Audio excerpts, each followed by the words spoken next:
KWT slaying.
Salama family, salama, how y'all doing today? Hope you're blessed and highly favored. So we have a lot of interesting things going on. We have a lot of global moves and Luciferic shenanigans. And most people, from what I see, is going to fall for the okie doke. And the interesting thing is that, the elite tell you everything they're going to do, right? From the sci-fi movies and everything like that, anime, they tell you everything.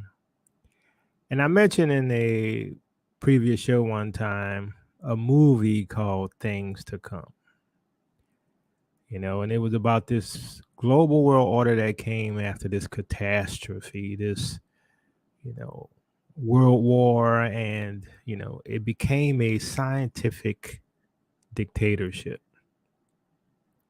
And everything we're seeing today is lined up for that. Now, I find it interesting, right? You still have some people saying hashtag ain't no 400 years. They don't believe the 400-year prophecy. And I'm like, you're either willingly ignorant, right? You caught in darkness, and a lot of people are still in darkness. Or you're an agent. I haven't figured out which. But what we have here is a plan that has been accelerated. And in my opinion, because sometimes I got to say that because people put words in your mouth. In my opinion, there's not much time left. That's just my opinion. Can I give you date and time or whatever? No, but, people going to say Tail Ministry set a date. I think whatever it is near. And so when we look at the shenanigans, right, that's all I can do is call it shenanigans.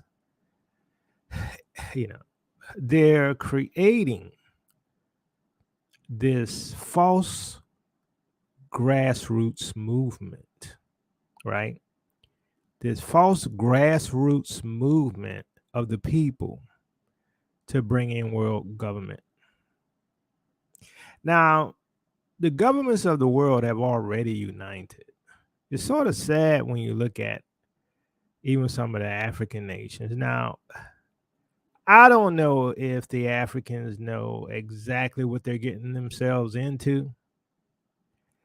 But see, with the false grassroots movement, they're going to say, see, this all came about because we all realize we need to love one another. Let's hold hands. We are the world. We are the future, right? And so they want us to believe that what's coming arrived through a grassroots movement of the people. And that's just not the case. All of this is elite-backed, Luciferian-backed, global government-backed organizations. Now, even what we see today in terms of migrations and the immigrants, right? We're going to talk a little bit about that, but this is a sophisticated project. And this project is going to unite people under the idea of a utopia. So there is a utopia coming. At least that's the way they want it to be painted. It is a utopia of the Luciferians. It's the utopia of the demonic. It's the utopia that has a facade of righteousness. It's a utopia, though, that's going to let you do whatever you want. Right? Because Luciferianism is do what thou wilt. That's Luciferianism. Do what thou wilt shall be the whole of the law. So they go contrary to the Most High. The Most High says, you can't do this, you can't do that. You can do this and you can do that, but you got to stay within boundaries. So that's the word. But Luciferianism says do whatever you want, right? And without laws, there's no order, there's no structure. Now, what they want us to do is they want us to happily go along to our destruction with the idea of a better society, with the idea of global governance, with the idea that it is a people-run government. See, this is the facade, the same facade that they used against us with integration. Come and integrate. Once we integrate, everything gonna be fine. Why? Black folks can use white folks' restrooms and drink from the same water fountain that white folks drink from. But the white folks control what? The means of production. The white folks control what? Resources. The white folks control what? The laws. But you're supposed to be a citizen, right? That's what they sold you. So it's the same thing that they're selling on the global scale. Let us all come together for the unity of man. Let us all sing Kumbaya. There will be no more wars. We put in new laws because now we're going to control how the governments function. We're going to control how the corporations function. They no longer will be able to go and steal your resources, and they will no longer be able to go and invade other countries because the laws of the global government, which is run by the people, will keep them in check. Yeah, right. It's sort of like with, taxes, right? It was voluntary, right? Taxes was voluntary. It ain't voluntary no more. See, the rule is he who has the guns make the rules. See, that's the real rule. And the whole thing that they're selling is of equality and equality of resources and equality of opportunity. There is no such thing as equality. I have to keep repeating that. It doesn't exist. It could never exist. Why? If I'm bigger than you and stronger than you, I can take your candy. If I control the means of production, I could decide whether or not you get something or not. It's all a facade. If I control the technology, I can shut you off from using what? The technology.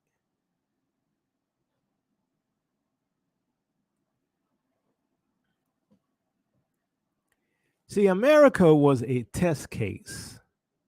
It was a test case for the melting pot. What did I say? I said it was a test case for the melting pot. It was a test case for global governance. It was a test case for many ethnic groups living under one system. Controlled by who? The white man. Well, Jacoby, we're oppressed too. I'm not white. I'm not black. I'm oppressed. I'm white. I ain't got no money. I'm white. Well, if you ain't got no money in this system, that's your own fault. Most of y'all do. And most of y'all have opportunities within this system. Now, with the new global system, what they have planned for you, which is, and what they're not telling, because, of course, they want to make it glorious and great. And, we're at the height of evolutionary mindset. We're at the height of evolution where, mankind will what? Transcend. See, this is what they're selling. Mankind will transcend through their technology to becoming gods. How many black folks have you heard say we are gods? Give me a 1 if you heard a bunch of black folks say we are gods. Give me a 2 if you haven't. See, we have people who have sold out to the system. We have people that look like us who not for us. We have people who look like us who are what? Luciferians.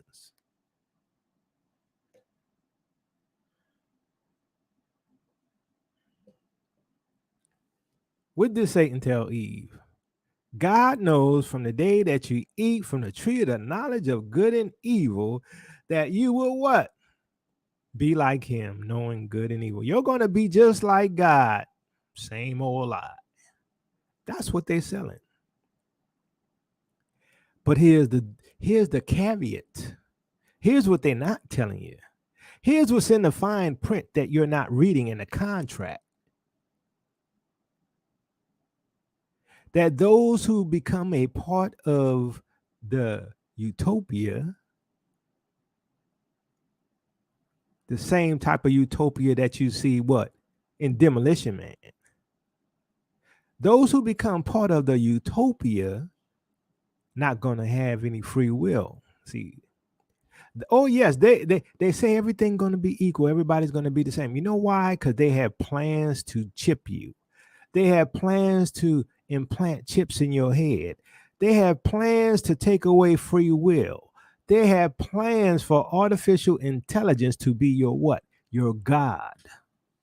This is the plan.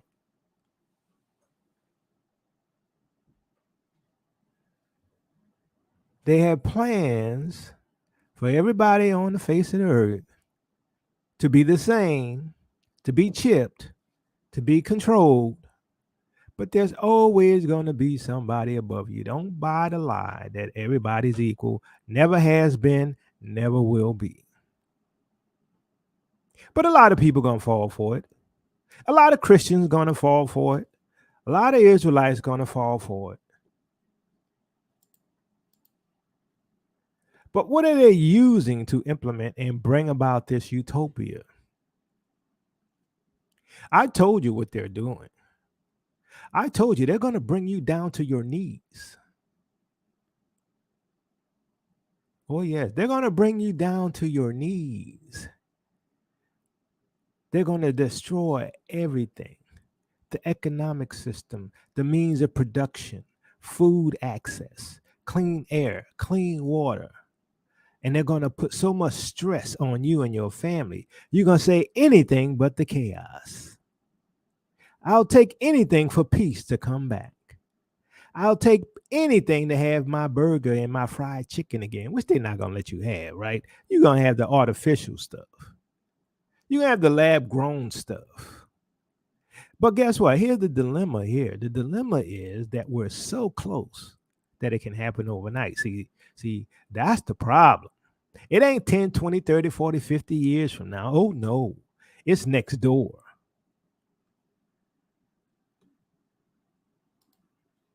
But let's see how they're going to use climate change to change things, right? Because this is how you get access to all the resources. This is how you get access to control of all the resources. This is how you get everyone to agree that it all needs to be under a unified global system of control managed and distributed by artificial intelligence.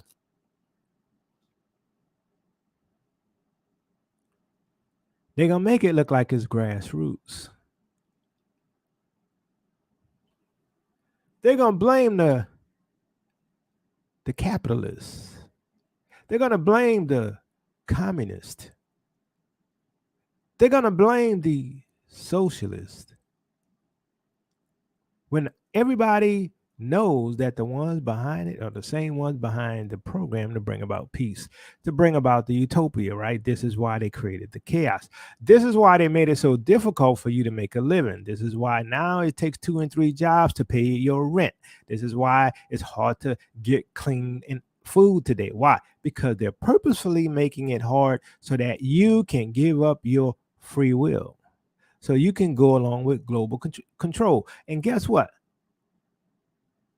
All or most of the countries are in line with this. African countries as well. But here's the thing. See, I know what the scripture says. The scripture says that there's going to be two kingdoms. Remember, I told you there's a kingdom of the Antichrist coming, a kingdom of Satan, which is being built right before your eyes. And then there's the kingdom of Yah. The kingdom that's being built right now is full of glitz and glamour, technology, things to appease and satisfy the eyes, things to appease and satisfy your stomach, things to appease and satisfy your wants. You want to be an alphabet? You can be an alphabet. You want to be a dog? You can be a dog. You can be whatever you want. You want to be a transhumanist? You can be a transhumanist. Why? Because the rule is do what thou wilt. But guess what? Under the control of Satan. No free will. You could do what you want, but you can have a chip in your head. You could do what you want, but you got to bow down to the system. See, that's what happened with communism. But all systems are controlled by Satan. Every single system is controlled by Satan. See, there's two kingdoms coming. I told you that. Lord, will you at this time restore what? The kingdom to Israel. See, this is why they don't like you. This is why they're pushing Negroes out of Chicago and replacing them with migrants. There's a plan going on. But let's get started on this. Huge number of extreme natural disasters occurred almost simultaneously every month this year in 2023, both in America and across the world.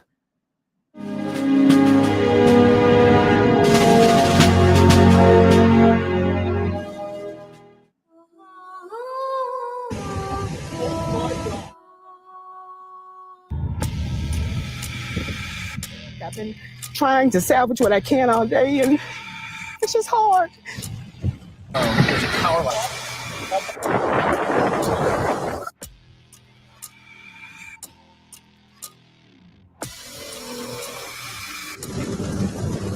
It's terrible. Our home is the product of years of hard work by my brother. For the fire to reach here and destroy everything.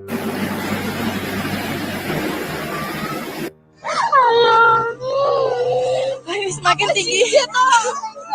Ayo cepet.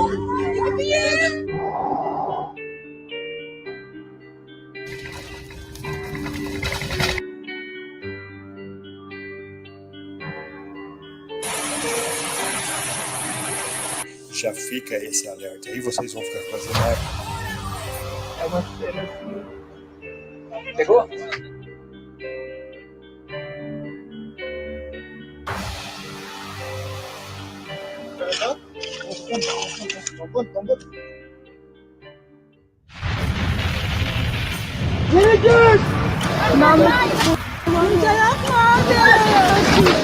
Can't express my feelings to you. I'm under the rubble, as you can see. And maybe 2 or 3 or 4 more families. Do you hear the screams of our neighbors?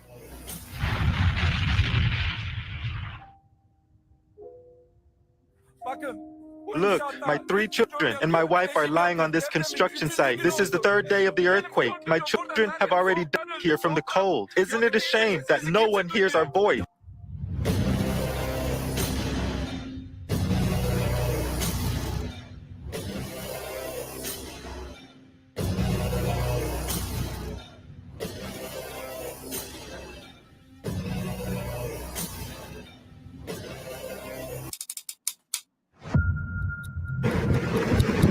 That's a violent tornado!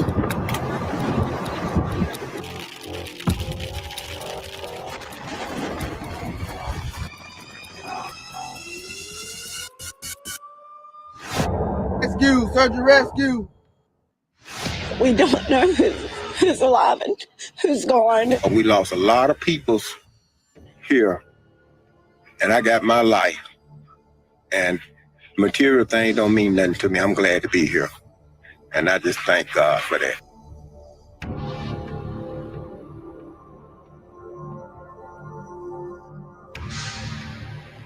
My little boy could have been in if I had picked him up.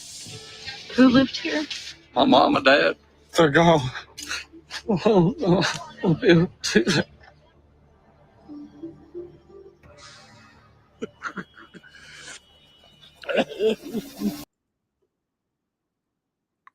So, as I've stated, they're going to bring you down to your knees now. On the one hand, we know the scripture says there will be wars, rumors of wars, earthquakes, pestilences in diverse places, the seas and the waves roaring. One thing that the Most High didn't tell us was, that it was, in my opinion, I'm going to put it this way, in my opinion, caused by man, right? And I'm not talking about just straight up climate change. I'm talking technology. And so the Most High uses other nations to punish other nations. It just so happens in the world we live in today, there's a group of people who controls technology. Now, we are sold the idea that technology is a blessing, right? We are sold the idea that technology will change the life of the world and bring equality and freedom to mankind, right? The same old story we had about the aliens coming down, right? Landing on Earth and giving mankind technology to bring universal peace. That's what's happening. But as I mentioned in other shows, that this particular technology that is given to us today, right, is from the bottom up. What do I mean by the bottom up? Right? The aliens are in the form of artificial intelligence, right? So instead of the top down, they land on the earth, give you technology, and now you have the means to create, like in Star Trek, your own food, right? The replicator. Right. So now we have it from the bottom up. Why? Because the aliens did come down. They came already. You just didn't know. The aliens came down and gave them technology. You just didn't know. The Bible calls them fallen angels. You know as well as I do that mankind is not smart enough to create artificial intelligence. No way. No way. You'll never get me to believe that mankind, especially the people who run this planet today, is smart enough to create artificial intelligence. Now, did the Most High know this would happen? Of course he knew. This is all part of, what we see when the scripture says in Daniel that knowledge shall be increased. Knowledge has been increased. The Bible also says that in the land of their captivity, they shall remember themselves. What was tantamount, or let's say beneficial to the awakening? The internet, the computer, technology, digital books, right? Without all of that, we wouldn't have woke up, right? The Most High knew all of this. That's why I say, for certain things, when these technologies come out, I'll use it. I'll use AI. I'll use my word processor. I'll use these things. Why? Because obviously the Most High knew. But guess what? When it goes against his laws, I'm done with it. When it goes against his will, I'm stepping back from it, right? Because obviously the technology has been there to help with the awakening. So the enemy has been using the tree of knowledge to seduce mankind once again. We just happen to call it technology. What did the book of Enoch say? Some people don't believe in the book of Enoch. I like the book of Enoch. I think the book of Enoch should be canon, right? It's canon in the Ethiopian Bible. The book of Enoch said that the angels taught them forbidden things, things that mankind wasn't supposed to know. Can we say DNA? Can we say CERN? Can we say weather manipulation?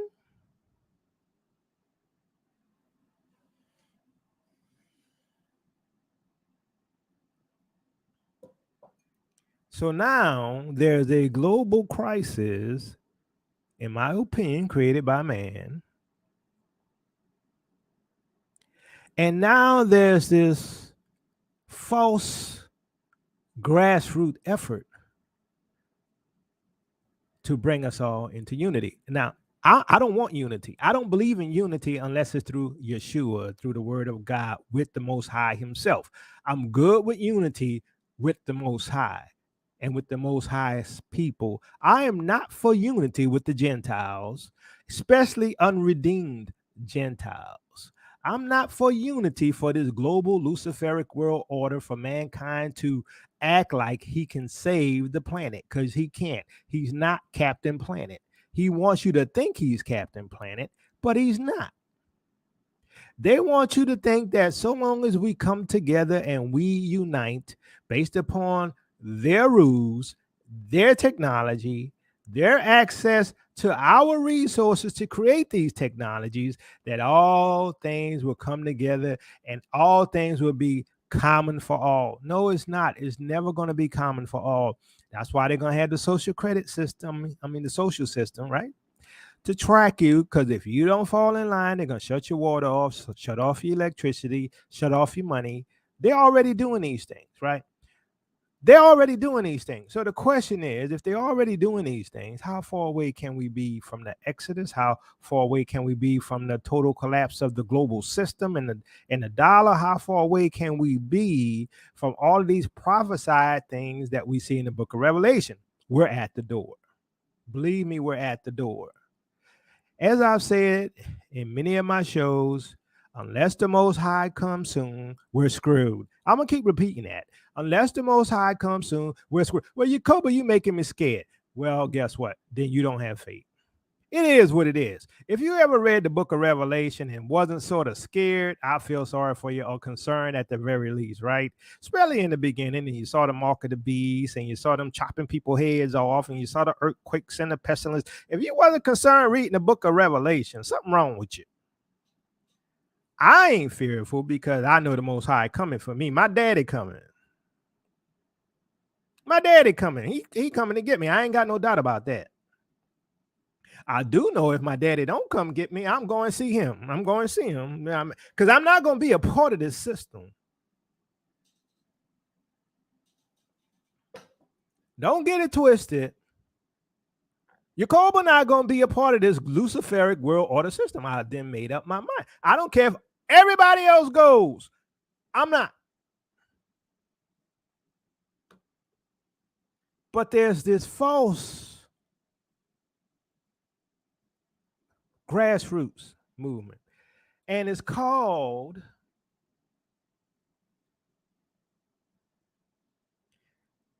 the Creative Society. I've talked about this before, and I don't remember if I did it on YouTube or if I just did it on Odyssey or ODC. I don't remember. There's another video talking about the Creative Society. And the Creative Society is this false grassroots movement that's bringing about this false unity amongst mankind from every tribe, language, and tongue. And they say they're not backed by anybody, but they are, right? They say they're not getting funding from anybody, but they are. They're getting funding from the globalists.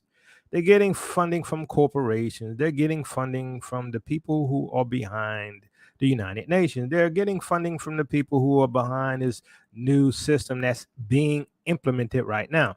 That's what was happening over the last 3 years. Why? Because they had to take out a certain amount of people because they can't manage 8 billion people. So they had to manage that through a lollipop.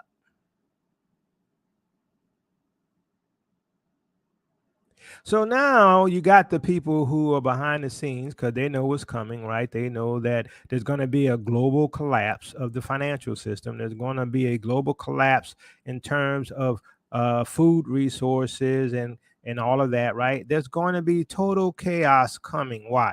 Because they didn't let a whole bunch of people into America and around the world. The migrants have been going back and forth to different countries here and there. I don't have a problem with migrants, right? Because guess what? If you're in a bad situation, you leaving. I don't have a problem with it. The problem is we're being moved around like chess pieces, right? But what I do like is to me at least, there's this paradigm or this opposites, let's say, the opposites fighting each other. Now, why do you like the opposites fighting each other? And when I say fight, I don't mean a real fight. What I mean is in terms of thought. You got the dialectic happening that's drawing people into the global commons, or what they call the United Nations New World Order. But then you got the other people who are going the opposite way, right? Who says, I'm going to serve Yah. Or as Christians, they say, I'm going to serve God. I'm going to serve Jesus. Israelites say Yeshua, Yawahashi. I don't agree with the Yawahashi thing, but hey, I ain't fighting you on that, But you got this paradigm of separation. But you're gonna see the blending. See, this is the problem: is you have traitors amongst the Christians, you have traitors amongst the Israelites, and they're gonna blend you into the system, right? They're gonna make it where you need to get along. Sort of like what happened during the time of the lollipops, right? Where Geno Jennings said, I gotta travel, I gotta go do things, so I'm gonna eat my lollipop, right? So you have this dialectic going on within each group that's going to force a merger. But on a global level, there's a group of people who say they're concerned about the world. And they have their own solution for the world. Now, it just so happens, mind you, it's supposed to be a grassroots effort. It just so happens that the plan for the creative society is the same as that of the United Nations.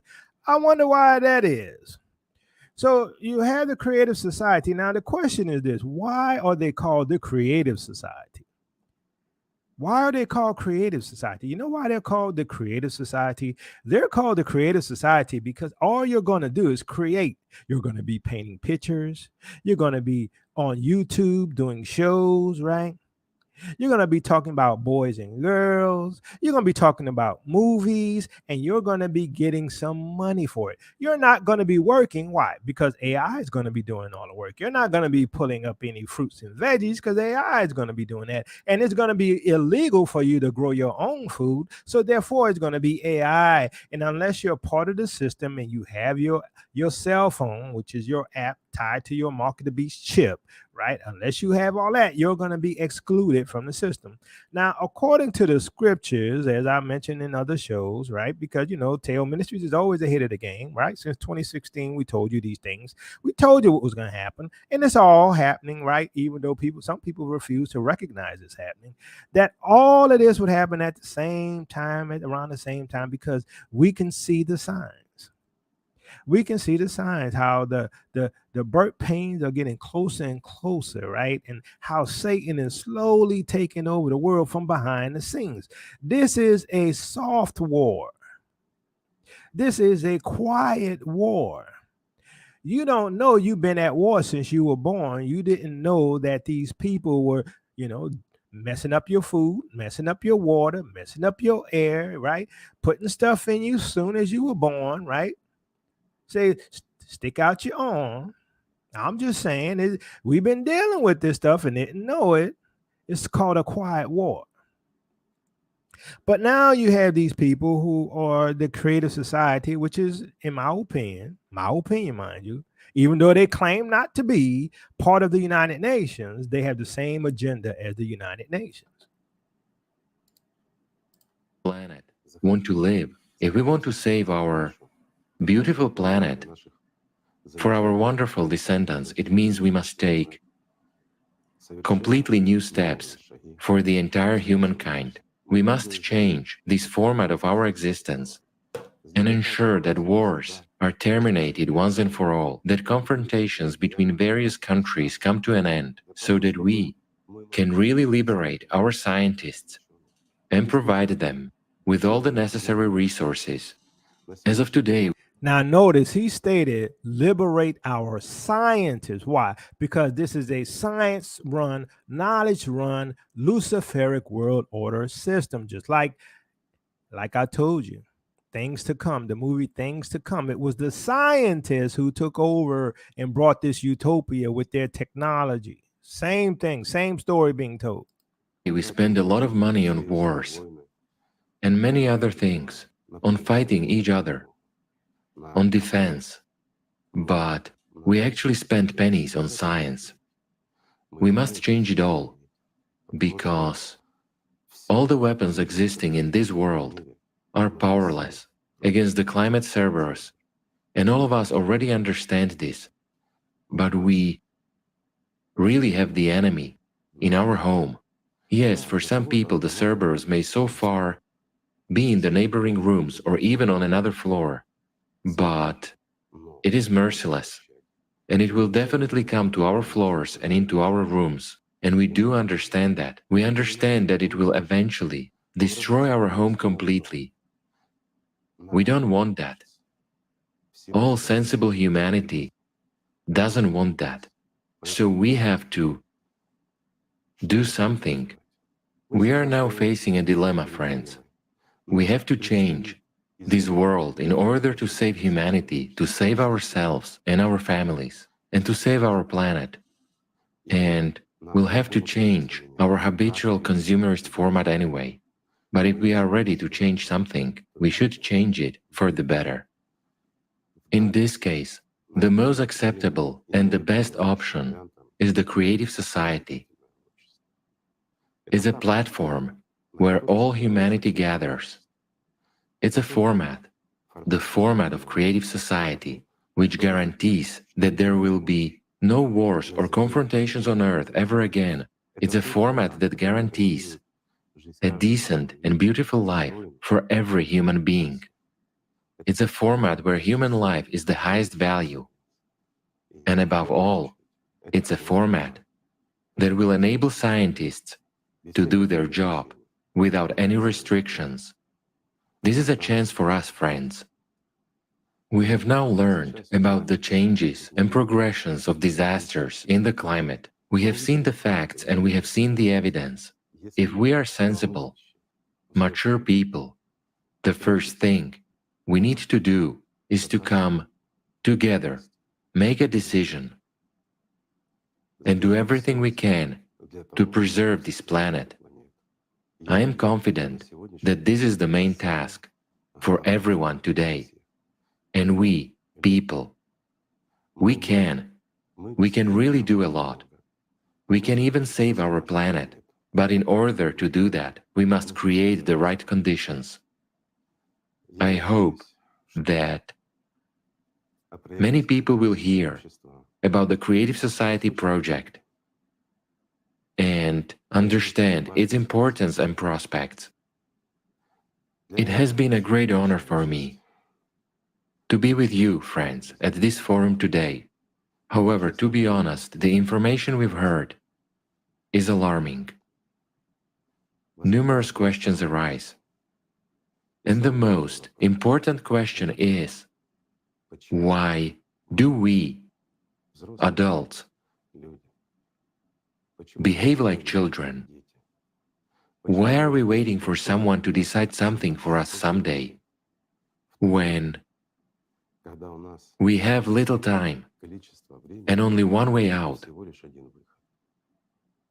It's a good question.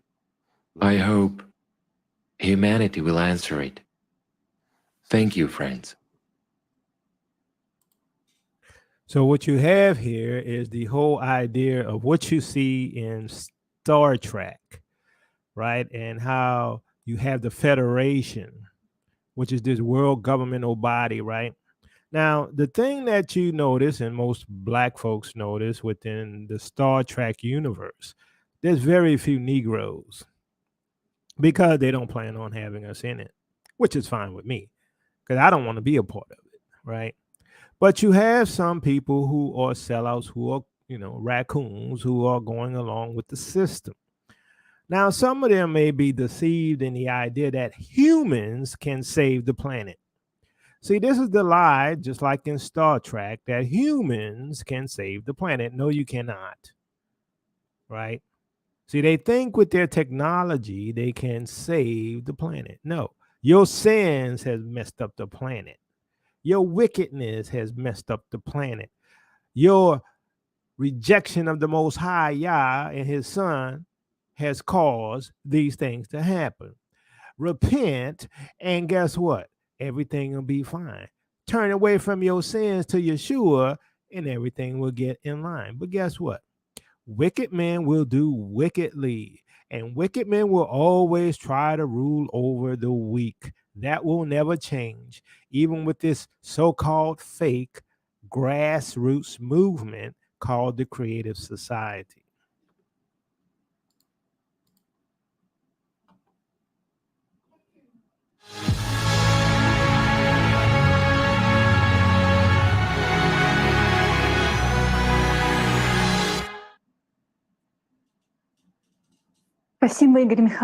Thank you, Igor Mikhailovich, for your important words, for your support and faith in people. We still hope that modern humankind has enough reasons to choose life, so that we will not repeat neither fate of Mars nor Phaeton. Moreover, today we as humanity stand on the threshold of such scientific discoveries that will fundamentally change our entire existence. A door of colossal opportunities opens before us, but more about it later. And now I would like to say a few more words about a large-scale interdisciplinary research of climate change and geodynamics of the planet, the results of which were presented to you at today's forum as an illustrative report. At today's forum, we all witnessed the huge scale of international research and analytical work that was carried out by the volunteers of the Creative Society project from all over the world. Among them are representatives of academia from a variety of scientific fields with extensive experience and a wide range of professional skills. The numerous comprehensive collection and analysis of data was carried out in the fields of geology, geophysics, volcanology, seismology, climatology, planetary science, astrophysics, quantum physics, biology, medicine, ecology, and many other disciplines. Assessing the scale of the work done by the volunteers and specialists of the Creative Society project. Now, if you notice, as I stated earlier, a lot of this is in line with the ideas we see in the Star Trek universe, right? Even the logo, right? The logo is similar to what we see for Star Trek, right? This pyramid, right? Now they have the pyramid with the number 8 inside of it. But I'm gonna skip ahead a little bit so we could see exactly, what's going on. But if you look at that logo, it reminds you of, I hate to say it, it just straight up Star Trek, right? I mean, the logo, give me a one if you think that logo looks similar to the Star Trek logo that's on a lapel, that Captain Jean-Luc Picard had on, right? I'm like, come on, y'all think we stupid, right? It's called predictive programming. It's just natural variability and that everything is just normal. In this situation, when we do not see the full extent of natural disasters and the true causes of cataclysms are still under debate, how could leaders of a country justify the decisions of letting their top scientists collaborate with competitors and potential enemies? These scientists are the ones that the heads of states count on for developing new weapons and guaranteeing the country's dominance. Solving the problem of external impact within a short period of time requires a significant technological breakthrough. This can be achieved if scientists have a shared goal and can freely work together, share knowledge, and discuss concepts. However, in the current format, even if capable scientists were able to meet and work together, they would still be divided, representing competing sides, and they would not be able to exchange their ideas openly and brainstorm effectively.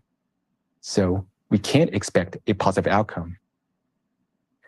It is also questionable how this project will be funded, especially when the global economy is on the verge of collapse. But in the Creative Society, the chance of finding the solution for natural disasters will be significant.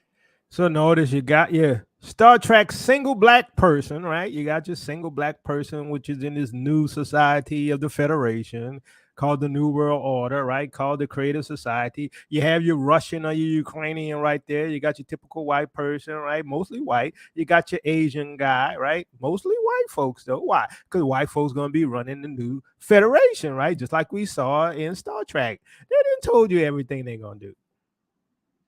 Significantly higher because first, everyone would have access to truthful information about the scale and the impact of cataclysms, and the real cause of climate catastrophes will become evident. Consequently, we people will start to focus our efforts and attention in solving the right problem, and everyone will understand the importance of it. Second, the essential scientists who are currently hidden from the public will have freedom to openly collaborate, share ideas, and they will be united by one goal, that is to stop the external radiation and save humanity. In addition, every scientist would fully understand the seriousness of the situation, as it not only affects themselves and their loved ones, but the entire 8 billion people.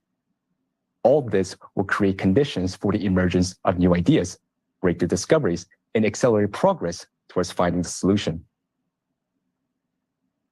I am a scientist, and I chose my path, and I dreamed of making discoveries that would improve people's lives and change the world. And I know that every scientist has this ambitious dream to develop something big that everybody will remember and read about it in history books. And this task and its solution is something that people will never forget. The names of these people who saved the planet will be remembered by humanity forever. Third, the scientists will not be starting from the scratch. We already have a lot of developments and understanding of how to stop the external impact. We can't do it only by ourselves. We need brainstorming and close collaboration among the best scientists. So once again, we see that the religion, right? The new religion is science. The new God is science. The new God is AI. See, most people can't even see it, and we're already here, right? We're already here, and their plans is for 2024, 25. See, that's why you see things happening so quick. This thing is on fast forward while we have a bunch of people saying ain't no 400-year prophecy.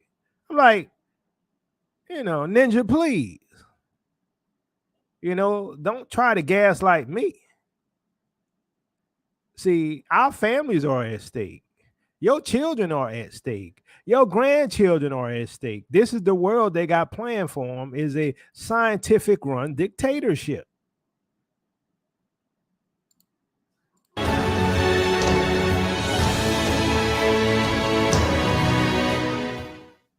Worldwide survey of the Creative Society Project. What kind of society does every person dream of living in? Tens of millions of people surveyed in 180 countries, hundreds of thousands of hours of video footage, terabytes of data, more than 15 million hours of personal time of Creative Society Project participants from around the world, all to show how people from around the world want to live. Only in the Creative Society, all people's desires for a comfortable, safe, and happy life will be guaranteed 100%. All of this is laid out in the 8 pillars of the Creative Society, which is the foundation of your happy future. Watch this video and you will understand why the Creative Society is exactly what you want. First pillar, human life.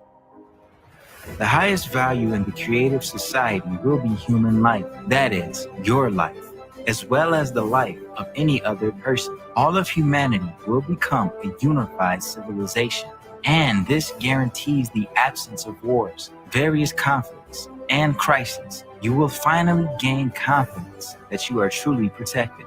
Second pillar, human freedom. In the Creative Society, you will be free and protected. No one will be able to violate your rights and freedoms. You are a citizen of the world, and you will be able to travel freely.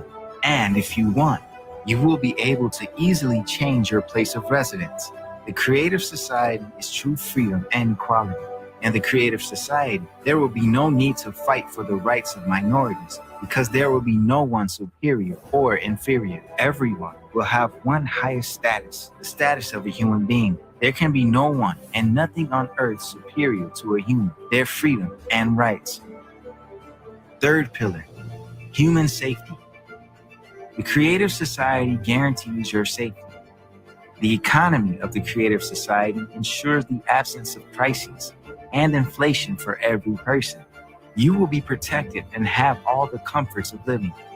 During the transition period to the Creative Society, you will be provided with free housing of a minimum of 60 square meters per person in private ownership, and you will not have to pay for utilities. Every home will be equipped with an FFG, fuel-free generator that will provide you and your family with free and unlimited energy. Moreover, in that same transition period, every month you will receive a universal basic income equivalent to $10,000 as of today, without having to pay any taxes. You will only need to decide how to spend your money. You might as well start thinking about this now. Do you think you will pay off all your debts first? But they will be written off. Do you think you will spend this money on healthcare or education? You will have the best education and healthcare free of charge, available to you 24/7. In the Creative Society, your safety will be the top priority, and all technologies will be directed towards improving your quality of life. Each household will be equipped with a matter replicator, providing you with your favorite clothing, food, and other necessary items. Thanks to the health capsule, you will forget about illnesses forever, and you will always be healthy. Isn't this what you've been dreaming of your whole life? But that's not all yet. Fourth pillar, transparency and openness of information for all. In the Creative Society, the media will belong exclusively to the society. The media will serve the interests of the people and reflect information truthfully, openly, and honestly. Additionally, you will be able to receive accurate information about the movement. Sounds like communism during the time of the Soviet Union, don't you think? Give me one if it sounds like the communism during the time of the Soviet Union. And distribution of public funds at any time. Money owed by the public is, first and foremost, your money, and you should know how it is spent and for what purposes. Fifth pillar, the creative ideology. You will no longer have your mind manipulated, nor be frightened with imaginary enemies. We will not be pushed to confront each other and be divided into us versus them anymore, because in the Creative Society, any propaganda of violence, inhumanity, and segregation will be prohibited. The Creative Society will establish all the conditions for the development and education. How are they gonna prohibit fighting and calling people names and all this stuff? How are they gonna do that? Right? They're gonna be watching you 24/7. They're gonna be reading your brain, right? I told you they could read your brain already, right? Through Wi-Fi. I'm sorry, I just gotta do it again. I'm sorry. A bullshit. A bullshit. A bullshit. That's what I say, right? But okay, let's continue. Of a human with a capital H. Our children will be raised on the principles of humaneness, kindness, friendship, and mutual respect. These particular qualities will form the basis of relationships between people in the Creative Society. Sixth pillar, development of personality.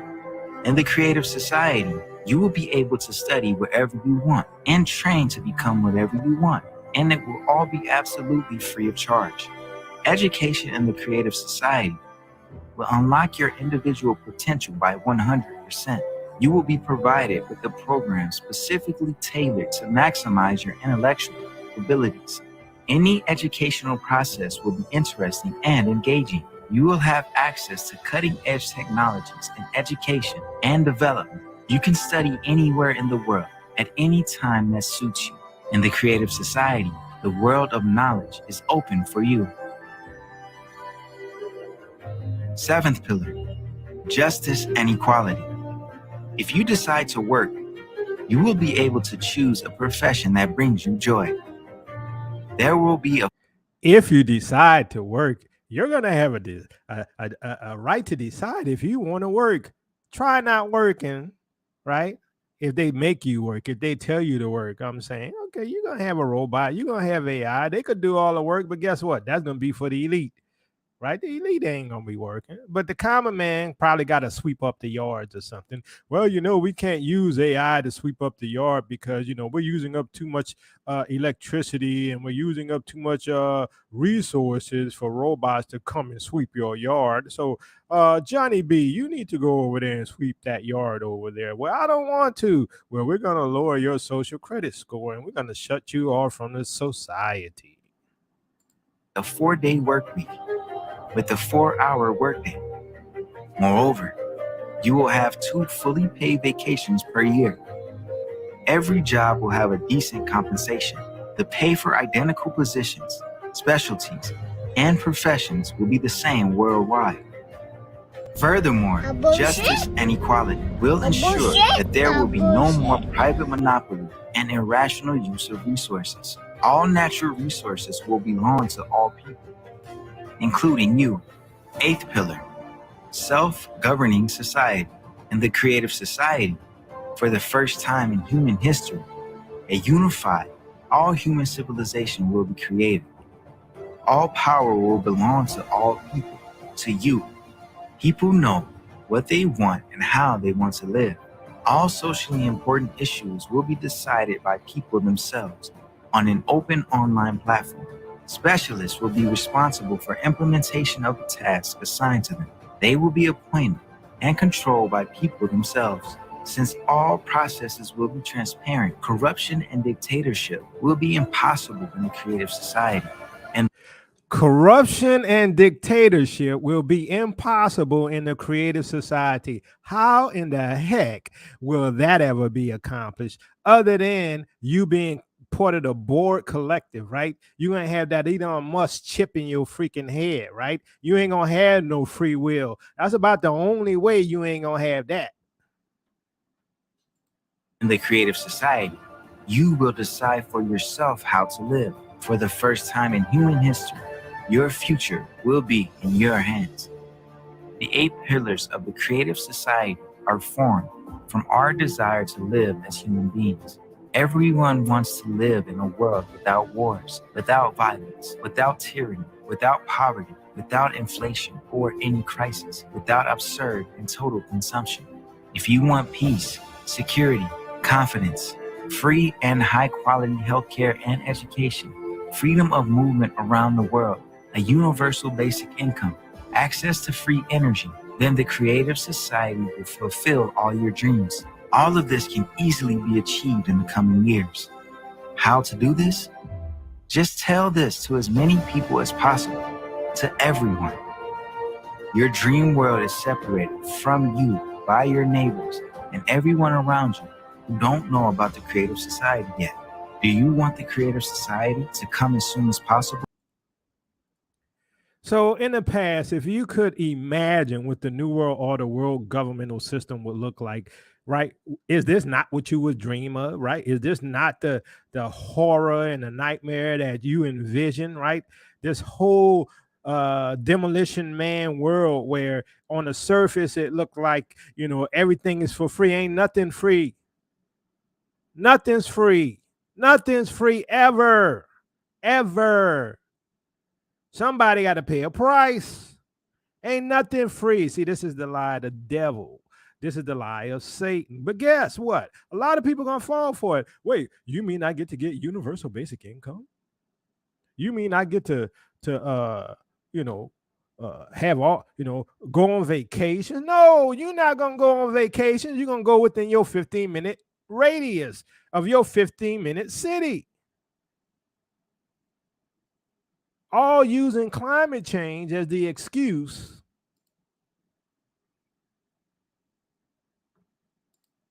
I got to move on because I'm falling behind. I'm already an hour in this thing. But these people are lying. Obviously, they're lying.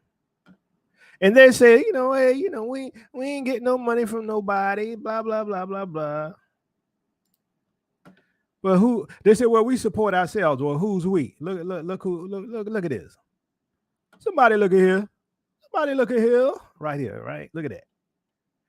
Oh, yeah, you guys support corporations, globalization, world governmental corporations, right? All kind of stuff. Yeah, right. Lies, lies, lies, lies, lies, lies.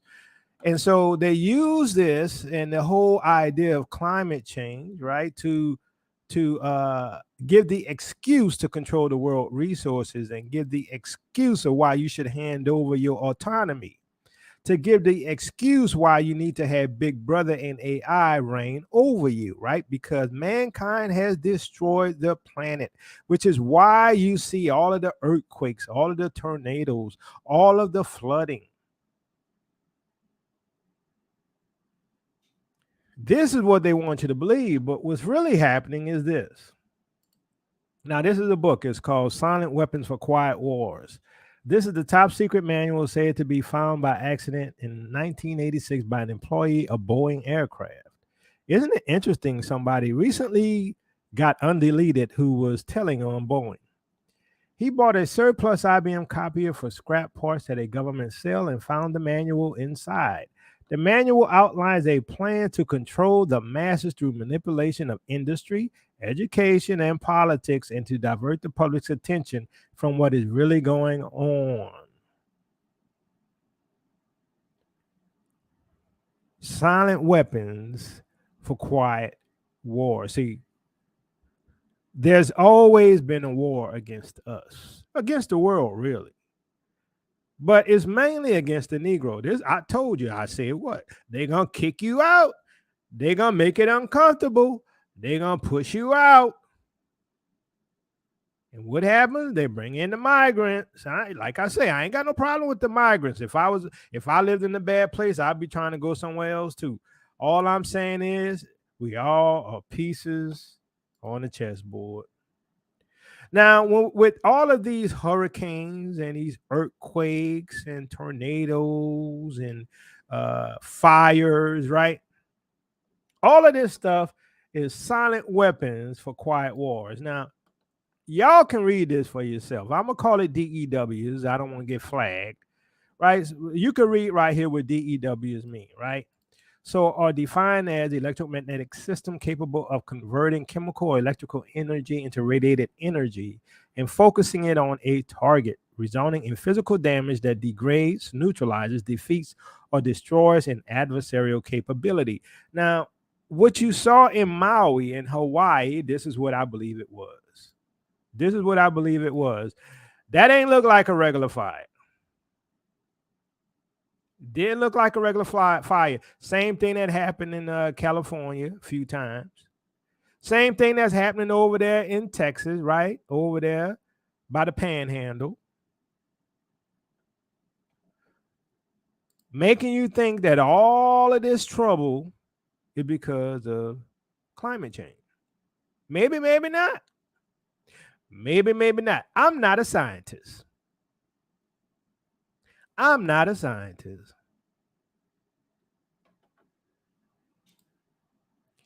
Time left for humankind is creative society.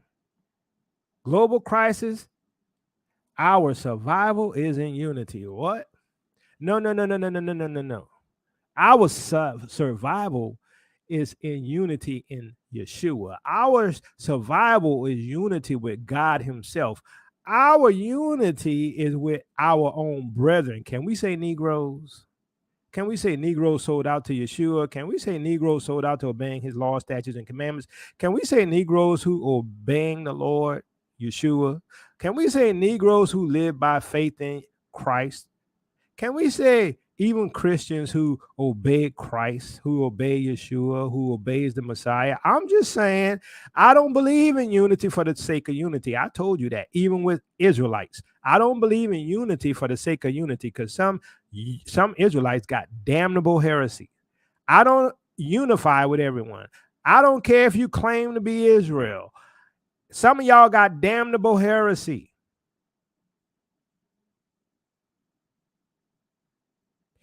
So how am I going to go and unite with Gentiles? I'm not doing it.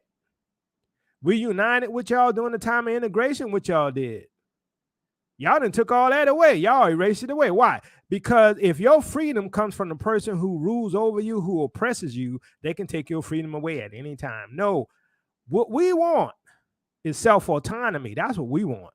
What we want is Negroes ruling Negroes. What the Bible say? Somebody from your own tribe ruling over you, right? We don't want nobody we don't know who ain't us. We don't want the Gentiles ruling over us no more. We don't want no white man ruling over us no more. We don't care if you Chinese, Indian, Mexican. We don't want y'all ruling over us no more. It's going to be an Israelite. As a matter of fact, Yeshua is our king, so he's the only one that really rules over us. We don't want to be a part of your world government. We don't want to be a part of your creative society. You could go ahead and continue destroying the planet with your technology, acting like it's all natural disasters. No, we know what you're doing. You're using this as a means of control. You're using this as a means of fear, and you want us to submit our will to you, to submit our rights to you so that you can rule over us.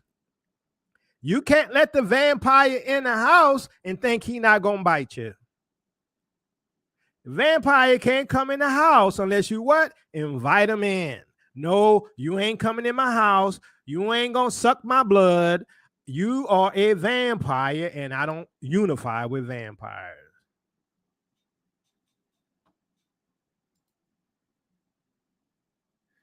Now, what we need to understand is that what they had planned is already taking place.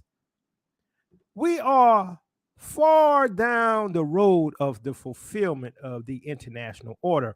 We are far down the road where AI is going to rule over humanity. We are far down the road where robots are going to be going down the streets and knocking down your doors and bringing you to jail. We are far down the road where many people are going to end up in FEMA camps because they're not believing and following in this utopia, this false utopia, right? This false grassroots movement that they're using to fool the masses, right? The ones who don't believe the Bible, the ones who believe in all other things, the ones who believe in ancestor worship, the ones who believe that, hey, we all here by random chance through the process of evolution. Oh, no, you're caught up in the system. You're going to be fodder for the Antichrist. You're going to be fodder for the New World Order system. And the Most High ain't going to help you because you ain't turning him.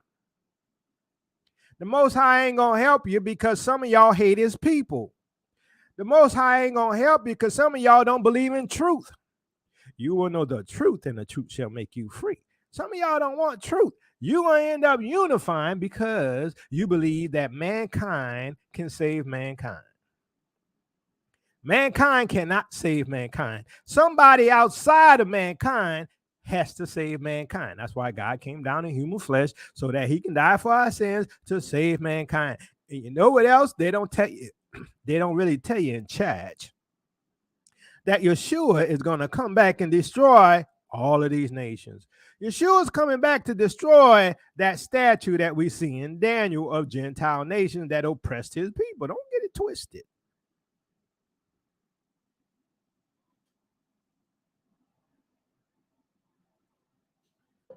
The kingdom they're building is temporary, but it's already in place. And we sort of talked about some of these things, but you don't realize how fast forward and moving it is because some things are not very clear. Some things are left sort of smoky. Some things are left where they're sort of off to the side in the shadows, right? So they don't talk about it too much. They don't show you too much while it's happening, right? We are there. We are here. We are, look.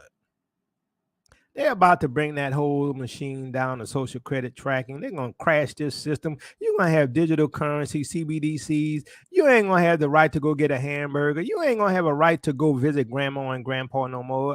No, without getting your permit. You know how they say it in the creative society? You can go out. You're going to have a house that's so many meters wide, right? No. That's not the case. You're going to live in the box, in the shoebox. You know, they got this whole idea that, you know, you can go and go on vacation somewhere. Oh, no. That's only for the rich, for the elite, for the ones who got the social credit score that's very high. They're not telling you that, right? They're not telling you that you ain't going to have these rights unless you acquiesce and submit to the system, unless you have your lollipops, right? Unless you have your chips implants, unless you go along with everything they say, unless you go ahead and refer to people by their alphabets. I'm just saying. The line is a civilization revolution, a transformative new city being built in Neom, Saudi Arabia. The energy within Saudi Arabia at the moment is incredible. I think the plan that is laid out in the 2030 vision statement by His Royal Highness is really clear, and I think it's galvanized everybody within the kingdom. And I think NEOM is, the pinnacle of an example of that change, and it's really exciting to be part of that. One of the most ambitious projects the world has ever seen is progressing rapidly.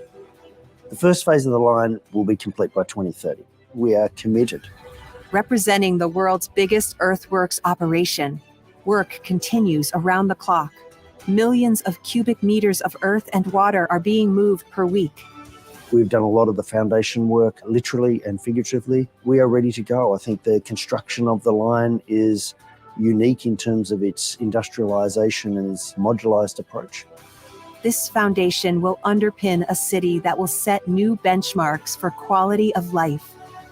A sustainable city with zero emissions that tackles the big urban challenges faced by the world.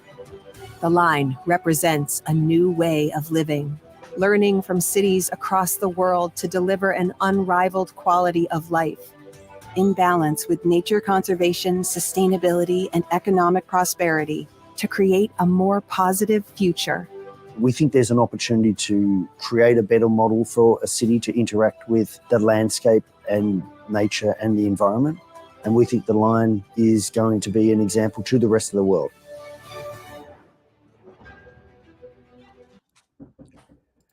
So have y'all ever seen, the out of place artifacts, and you see these buildings that nobody can build anymore around the world, in Europe and America and all these places, in Turkey and Afghanistan, all these unknown, unplaced artifacts, out of place artifacts, right? Why? Because there was a global citizen, doing a citizenry or world government, during the time of Noah. Yeshua said what? As it was in the days of what? Noah shall also the coming of the Son of Man be. We're in the time of Noah. We're in the time of a global world order system. And now they're building new mega cities, right? We're building new mega cities. The line is, if you notice when watching this video about the line, it's the same story, the same message we get from the creative society, right? This high-tech city, this high-tech system with the best of everything, and education and free this and free that. Ain't nothing free. I told you, nothing's free. Don't believe the lie. Nothing's free ever. Everybody's going to be equal. There's no such thing as equality. No such thing. It's a lie. No such thing as equality. You wherever the Most High say you're going to be, or wherever you sell out and be. Some people sell out and go along with the devil. They go to the crossroads, make a deal with Satan, and they move up in Satan's kingdom. See, I told you there's two kingdoms. There's two kingdoms. Father Yah's kingdom and Satan's kingdom. This is the choice today. And all the glitz, all the glamour, all the lies. See, they tell you what you can get, right? The best things. Okay, well, here's the best things you can get if you join a creative society. Here's the best things you can get if you join a line. But what about the worst things? What about the global tracking? What about the reduction and minimization of the food you can eat or the resources you can use? What about the idea that you can't travel outside of the line? It's a prison, right? They're not telling you that, right? They're not telling you these things. They're not telling you, hey, we're going to control when you could go see grandma and grandpa, or if you can go see grandma and grandpa. They're not telling you we're going to control what we're teaching your kids. We're going to teach your kids about alphabets, right? They're not controlling all. They're not telling you they're going to control all of this. They're not telling you they're going to offer you things that you don't want your kids to have, such as transhumanism. They're not telling you this. They're not telling you that, guess what? We're going to make your kid a half animal and a half human through our evolutionary process, through technology. They're not telling. Didn't you see the Creative Society talk about the replicator? Talk about the machine that you step in that's supposed to heal you. I'm like, what? What is this? Bluetooth gonna go into and manipulate your DNA, manipulate your genes? What is it? It's all lies. And if y'all can't see the the problem and the dangers ahead, I feel sorry for you and your family. Now, there's something with all of this, right? With the whole idea of the creative society, is that there's these programs, right? Because creative society is a project, right? Or a program, right? That's being implemented by globalists, right? As I mentioned, creative society wants you to think it's a grassroots effort. Same thing with the immigration, right? Who's behind the immigration? UN budgets millions for US bound migrants in 2024. Public docs show cash handouts to help feed, transport, and house the people headed for the US border. So the UN is giving people money to come across the border. Look at that. A Haitian shows his UN cash card outside a UN facility in Tapachula. He was there to complain to the agency and had not deposited money in the depleted card. So he's getting money already. See, the Creative Society project is already happening. See, the immigrants are already getting money. They're already getting goods. They're already getting free services. See, they're already getting these things. So how are they getting money? See, the cities and the nations are the ones financing this stuff. They're the ones making sure that immigrants can come here and there and wherever they want to sell them. But, it's all good, right? It's all good. That's what they tell us, right? So he getting money coming over here illegally. Now, like I say, I ain't got a problem with him because I know that anybody who in a bad situation gonna try to raise up their status. But guess what? Ain't no money for the citizens of the United States. Ain't no free housing for the citizens of the United States, right?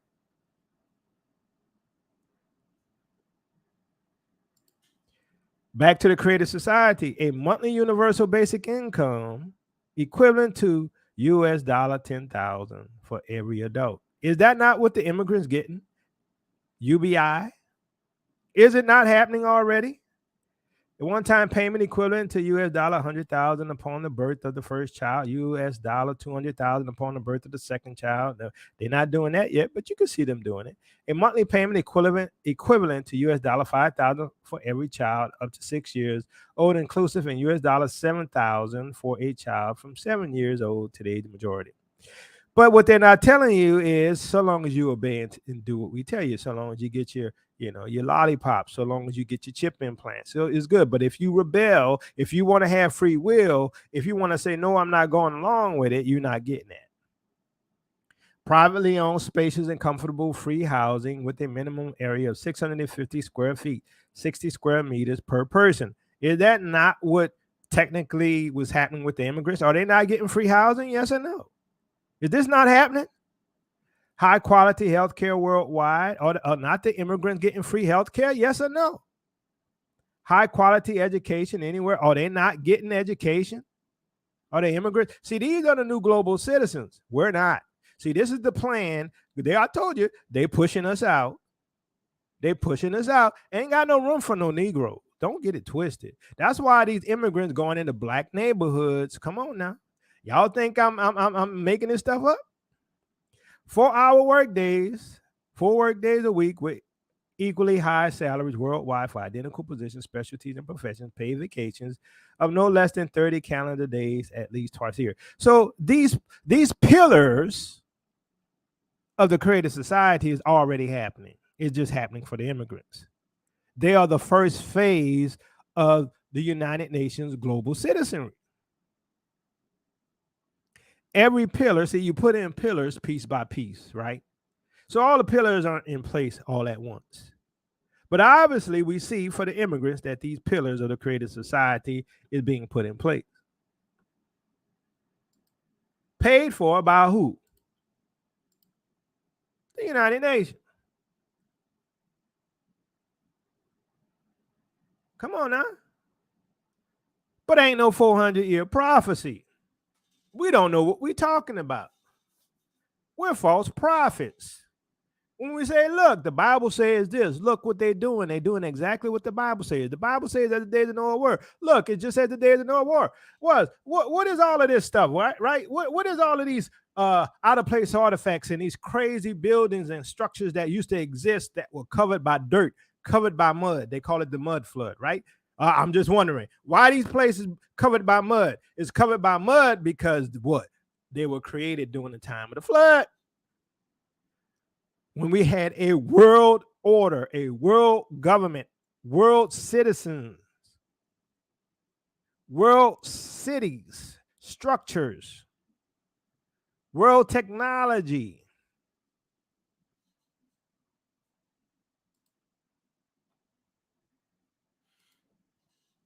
Tens of thousands of migrants with failed asylum applications will be offered thousands of pounds to move to Rwanda. Tens of thousands of migrants with failed asylum applications will be offered thousands of pounds to move to Rwanda. Now, Rwanda was given millions of dollars to take people in. Now, Rwanda said they weren't going to do it, but apparently maybe that's happening. I told you, a lot of things happening behind the scenes quietly, just as we see with the line being built quietly. Most of the world have no idea what the line is.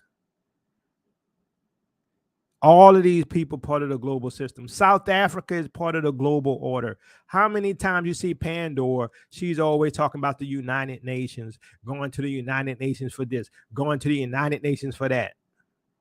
Everybody then sold out their citizens.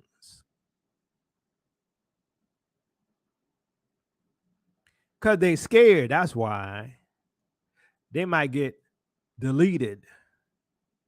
Or they might get sanctions against them. Be honest with you, if you see most of the nations, at least the African nations, if they start uniting with the Sahel Alliance, with Ibrahim Trail and them, then maybe there's some hope for Africa. But if they don't unite with Ibrahim and them, there ain't no hope. But according to the scripture, we get to go back. Now, how all of this work, I don't know. But here's the thing. There's a dialectic going on.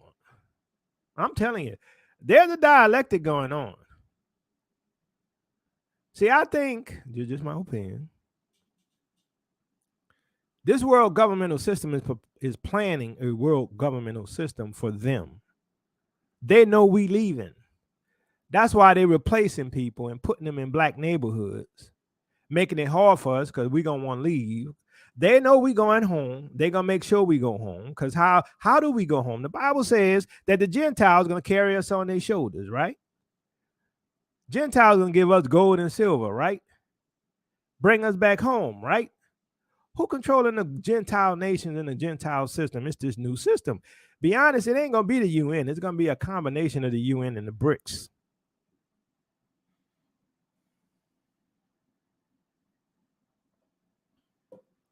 This is why the final government, the 10-toe nation, is going to be partly strong, partly weak. That's why the Most High said, in the days of these 10, who the 10 horns, 10 toes, in the days of these 10 shall the Most High set up a kingdom that shall never end. What kingdom is that? That's the Israelite kingdom. Lord, will you at this time establish what? The kingdom of Israel? That's why I say, from what I see, the Israelite kingdom is close. The second Exodus is close. We're about to go back to Africa. If not, we're screwed. I'm going to keep saying it. If not, we're screwed. You see what's happening. Obviously, I'm showing it to you.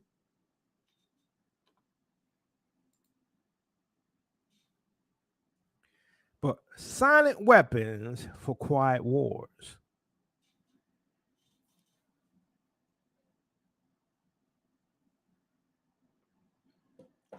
The pillars of the creative society are being put in place, but you don't know that. The pillars of the creative society is the same pillars that the United Nations has. Can we say Agenda 2030?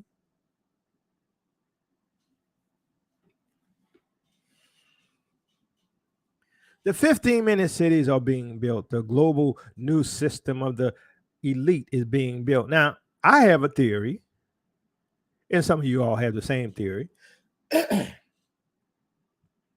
that them fallen angels coming back. They're coming back and they're going to pretend to be the gods, lowercase g. They're coming back and they're going to land on this planet.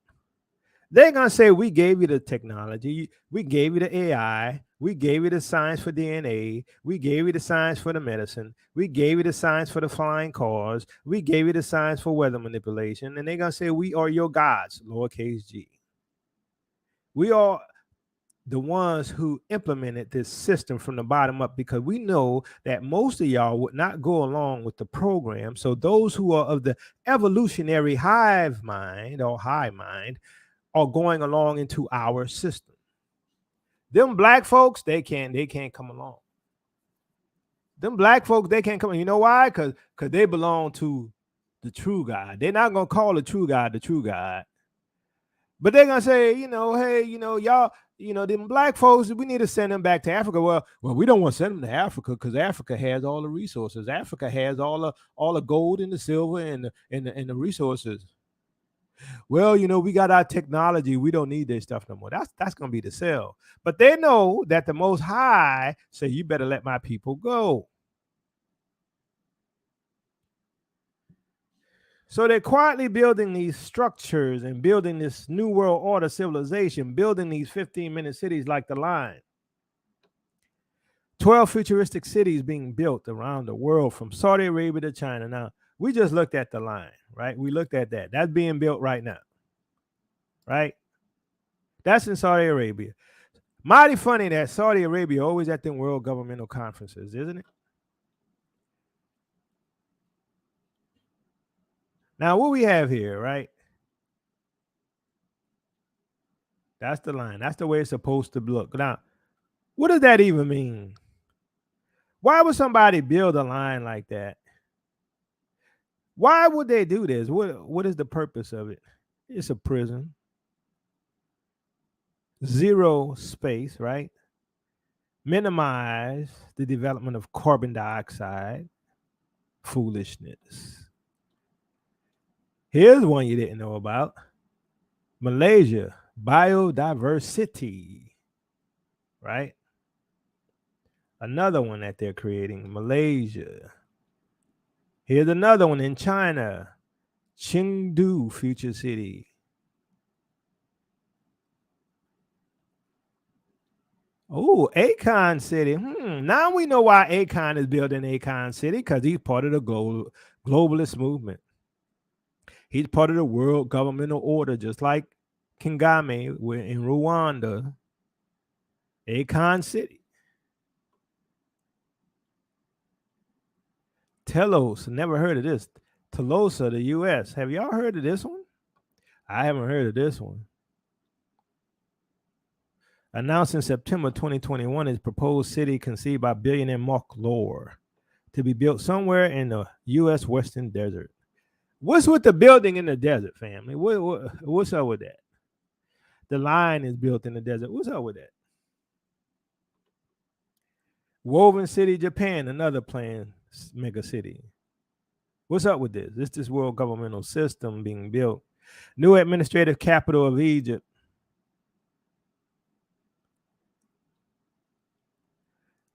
Liberland metaverse, the metaverse.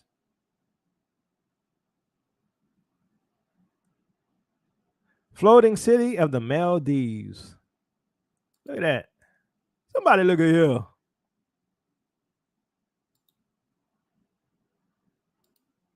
Did you know all of this was happening? Give me a 1 if you knew all this was happening. Give me a 2 if you didn't. All I knew about was the Line. India, Amaravati, another super mega city of the New World Order global elite. Indonesia, Nusantara, another global Luciferic New World Order city. All of these are going to be high-tech cities with your chip implant and your mark of the beast and your social tracking and your social credit system, with your little electric scooters and your electric cars and your AI buses. That's what they're for. control. China Net City.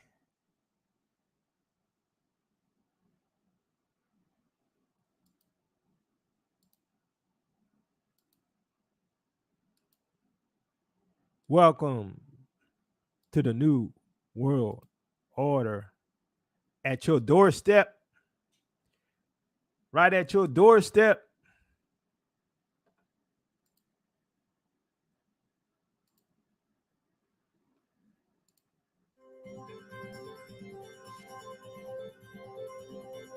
Vision City. One of the most fabulous estates in East Africa region is Vision City.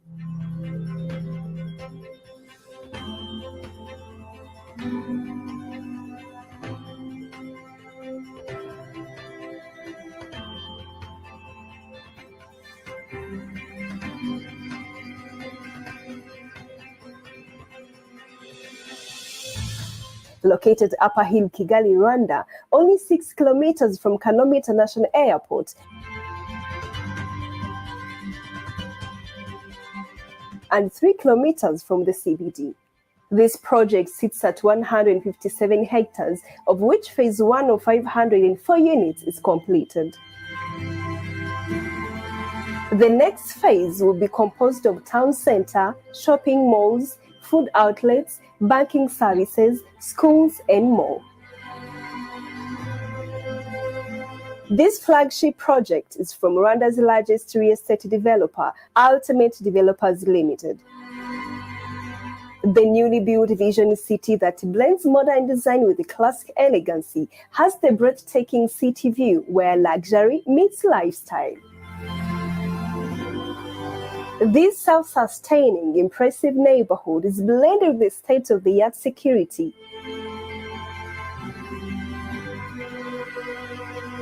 uninterrupted electricity with backup generators, water reserves that can last up to 6 months, pre-installed fiber optic network that will keep you connected 24/7, and the other amenities such as asphalt roads, pedestrian walkways, street lamps that allows you to jog even at night, secure open parking, and a number of your favorite sports courts such as basketball, tennis, and more.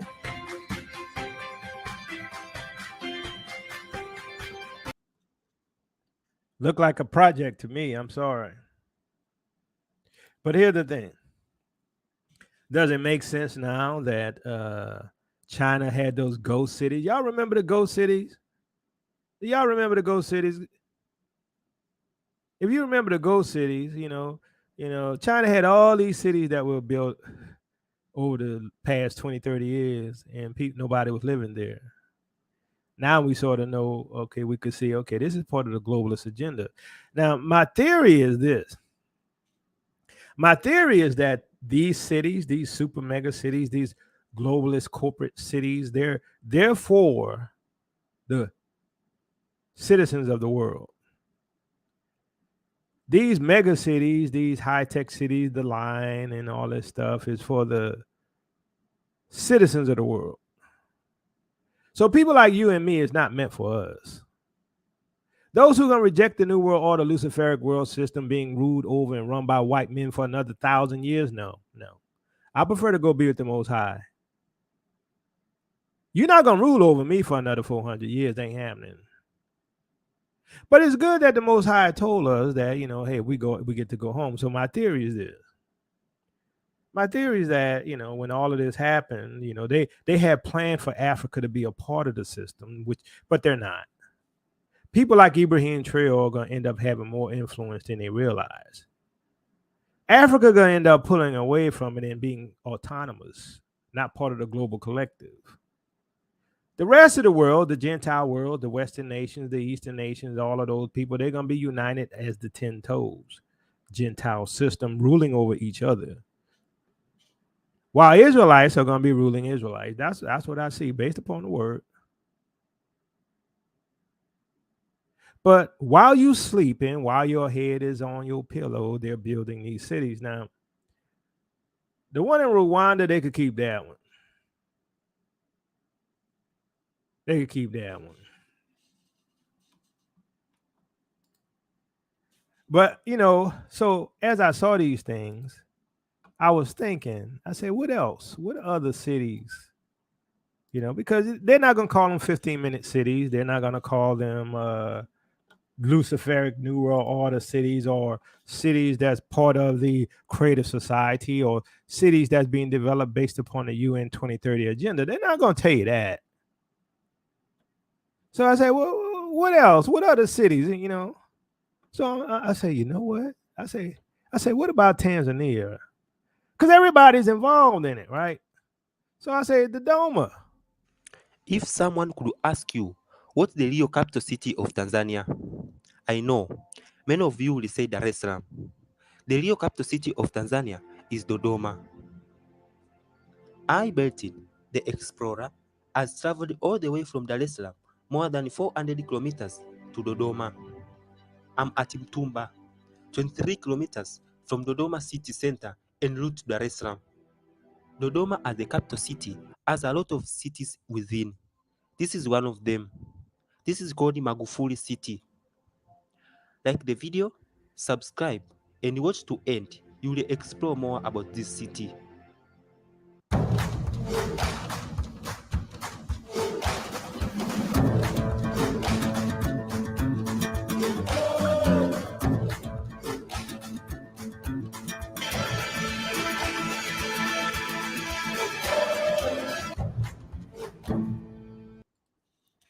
So I'm expecting this to be happening. I mean, really, it's everywhere. I showed you the 12 other ones, and this is happening everywhere, and it's not by coincidence. It's part of the globalist agenda, and it's going to be part of these 15-minute cities. High tech foundation. Because think about it. Why? In my opinion, let me say it that way. In my opinion, that the reason why they're moving to Dodoma is because they had to build in a new electric infrastructure and technology, to handle all of the, the electricity for the robots and all the electricity for the monitoring and the high-tech cities and societies. Now, I'm not convinced that everybody knows what's actually happening, right? They're part of this globalist agenda. But I'm going to say it like this. Some of our people on the continent, they're a bit ignorant. They're a bit ignorant. They like little babies. They like little kids. It sounds good. It looks good. Here, little kid, eat this candy bar, and they're going to eat it, right? Some of them may not necessarily be selling out to the devil, but, they don't understand that it's a system of world control, world government being implemented bottom up for all of us.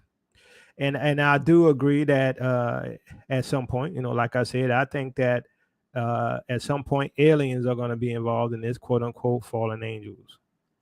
Ain't nothing new under the sun. I think that, it's sort of, and I don't know if I mentioned this. I may have, because I talk about stuff all the time. Sometimes I think I mention it. But I believe that it's sort of like if you was having let's say the president coming over to your house. You say, well, the president coming over to my house. Oh, when he coming in the next 2 months? Okay, well, what you gonna do? This house ain't ready to meet the president. Okay, well, let's paint the house, paint the wall. Let's get some new furniture. You know what I'm saying? Let's get a big screen TV, and let's cut the grass and put in some trimming, and let's do all these things so that the place will be nice and ready for our guest. Maybe that's what they're doing in this instance as well, right? Let's build these cities, right? High tech, so that, we can be ready for the arrival of the fallen, pretending to be gods, lowercase g. And they're going to show their leaders and their bosses and everybody, hey, we're able to keep them under control. We're monitoring them 24/7. As a matter of fact, they don't have free will no more because we put chips in their heads. Well done, my son. Right. So we have this whole thing of, like Star Wars, right? We got the emperor, who runs the empire, who looks like the Pope, right? They're making ready for the guests to come. They're making ready for the giants to come. They're making ready for the fallen angels to come. That's my opinion. Now, maybe it ain't going to happen that way. I'm convinced that something like that's happening because, maybe I'm seeing things, but it seems to be a plan that's been in line for generations and generations, right? To build these mega cities as in the days of Enoch, a high-tech society as in the days of Enoch. Now, our technology isn't as wondrous and as big as the times of Enoch, but it's our modern version of it.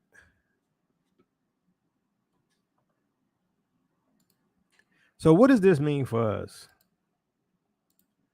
See, as I stated, there's this underground movement, and it has been happening while we sleep. The implementation of the world order, world government, the foundations being laid, the cities being built, the technologies being implemented, right?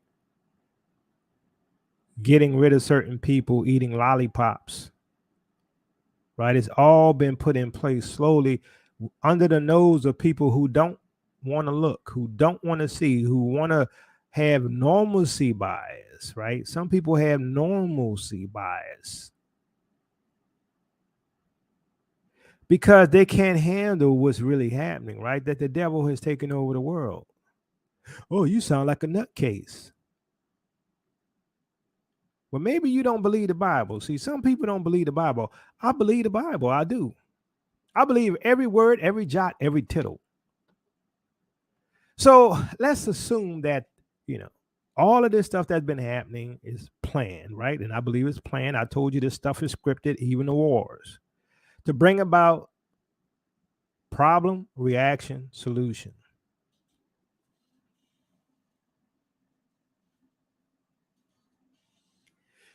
And let's assume for one point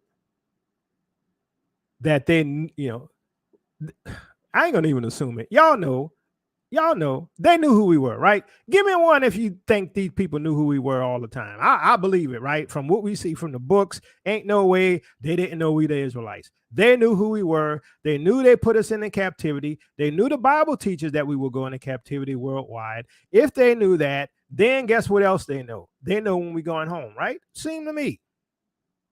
It just seems logical to me. If you knew we were the Israelites, you knew you were putting us into slavery according to the prophecies. You knew also as well at some point we going back. You know it because that's what the Bible teach.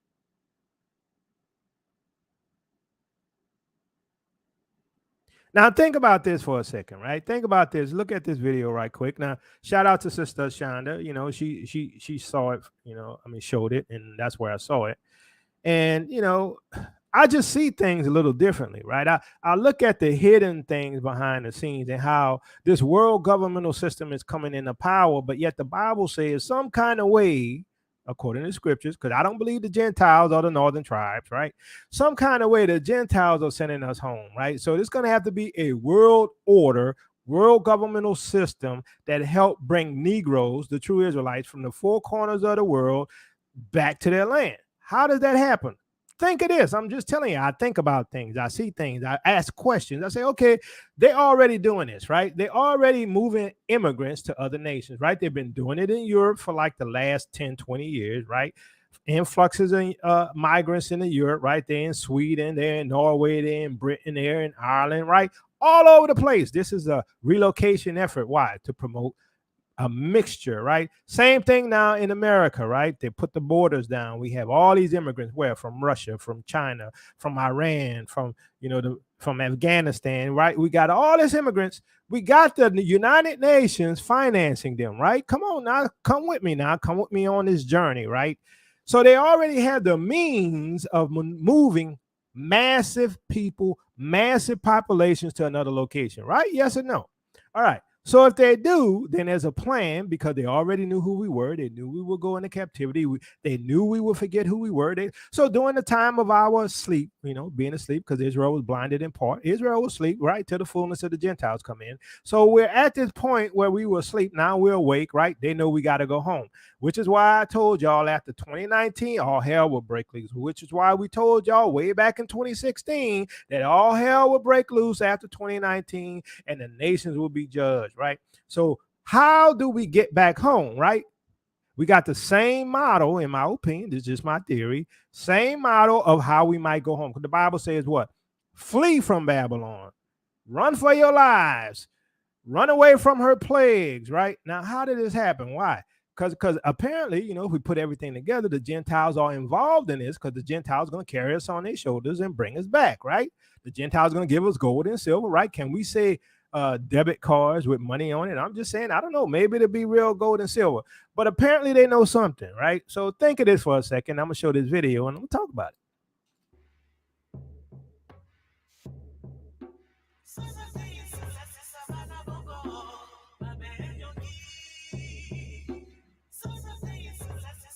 The Ark of Return honors the victims of the transatlantic slave trade.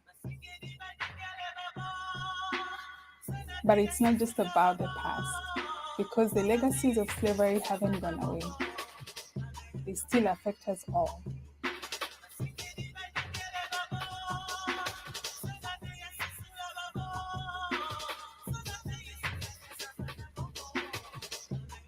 We are still living with racism, still living with inequality.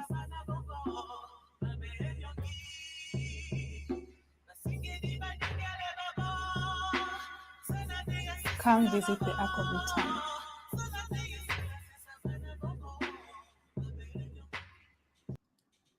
So that's the Ark of Return, right? Now, that is a monument or memorial to the transatlantic slave trade, right? That the United Nations made that sits out front.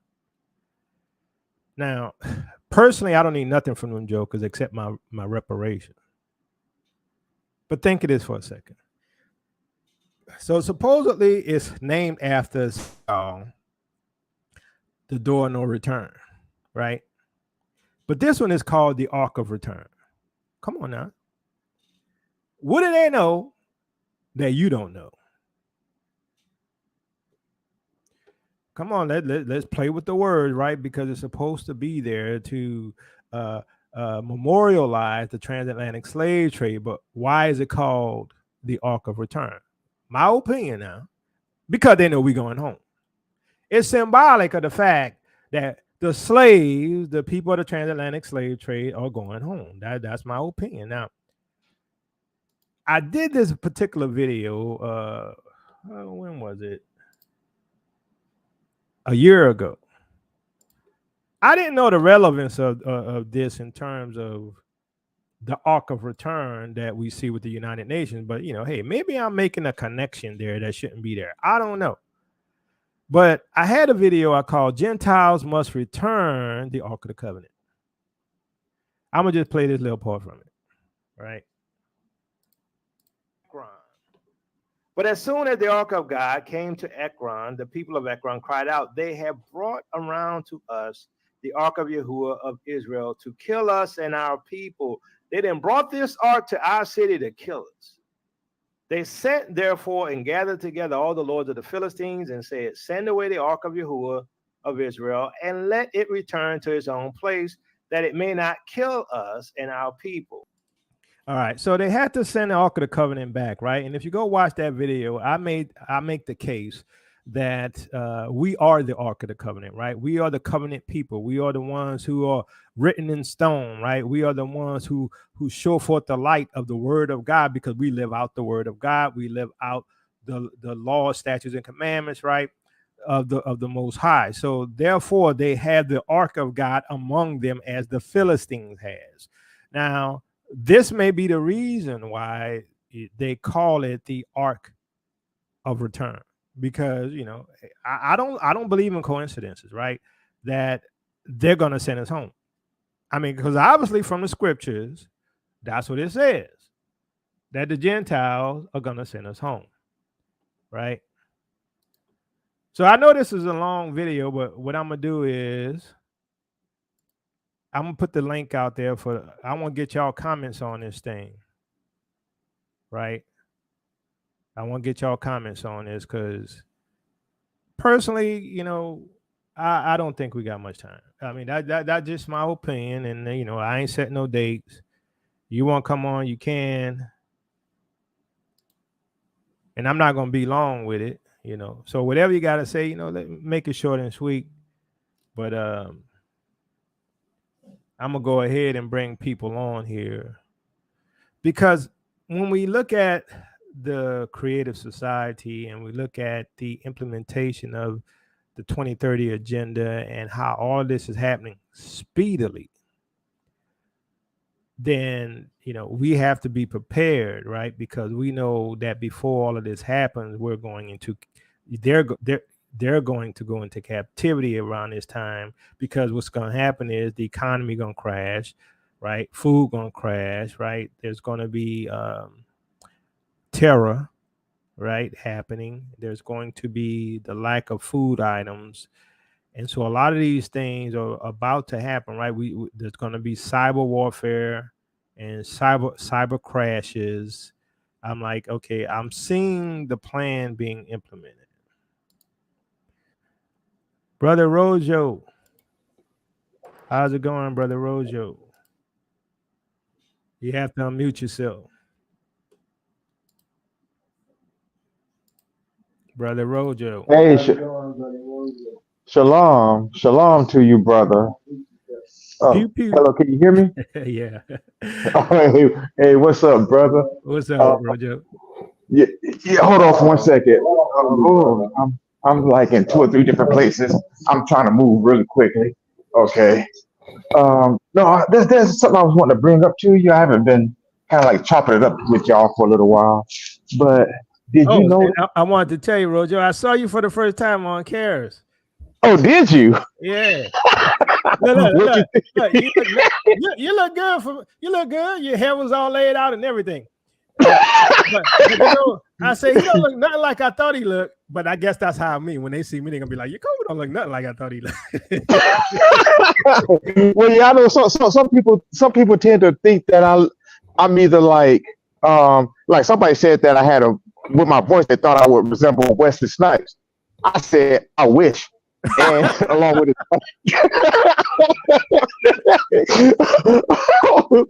I was like, I mean, I ain't on no funny stuff, but Wesley Snipes a good looking brother, especially in his heyday. Yeah. Shoot, man.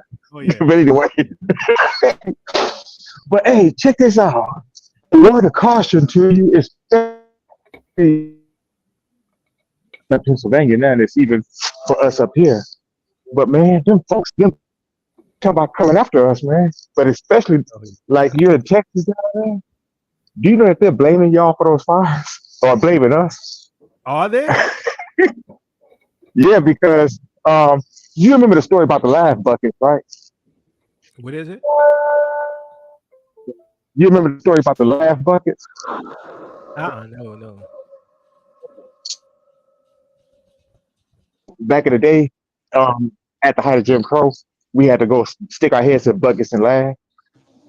Oh, really? I never knew. Well, anyway, yeah, it's wild. But anyway, there are some people, especially on some of these sites, that know us and saying that because we're on such a high vibration now, a high frequency, that we're generating more heat. That we're actually. I'm dead serious. Yeah. So we're affecting climate change. They put that on us, and I'm like this. Don't give me any more glory than I deserve, because hey, all praises and glory be to the Most High. He's doing it, so don't put that on me. but yeah, they're trying to say that it's because of us, because we're happy, we're unifying, we're coming together. Which I guess just in a vacuum, it kind of makes sense, but nah, that's not us. That's not us. I promise you. It has nothing to do with us. But anyway, if you can still hear me, because I know my reception is kind of janky. Yeah, I can hear you, but you break up a bit. Yeah, but no, I just wanted to just go ahead and put that out there. And hopefully we get to talk, where we can talk a little bit longer. I'm not going to be long-winded on here. It was great to hear from you, brother. Great to be on the panel with you and in one of your lives when you're live, and I hope to do it again. So let me ask you something right quick, Brother Roger. What's your thoughts on all this? What does it mean to you? Oh, I'm going to tell you what it means to me. I'm going to tell you. And I'm like you. Honestly, I think this is very near.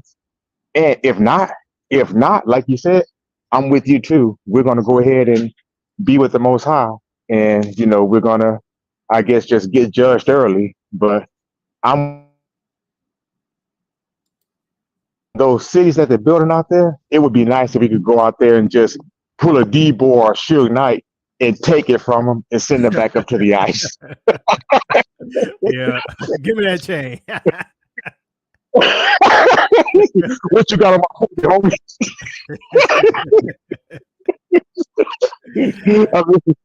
Because I no cap, those cities, because they're empty. We could go in there, kick down the fences, and then just start moving in, kind of like the Jays be doing the P's over there in the way far east Mediterranean. Well, I'm curious to see how the Most High work this out. But thanks for coming on, Brother Rojo. I'm gonna move on to Pride of Judah.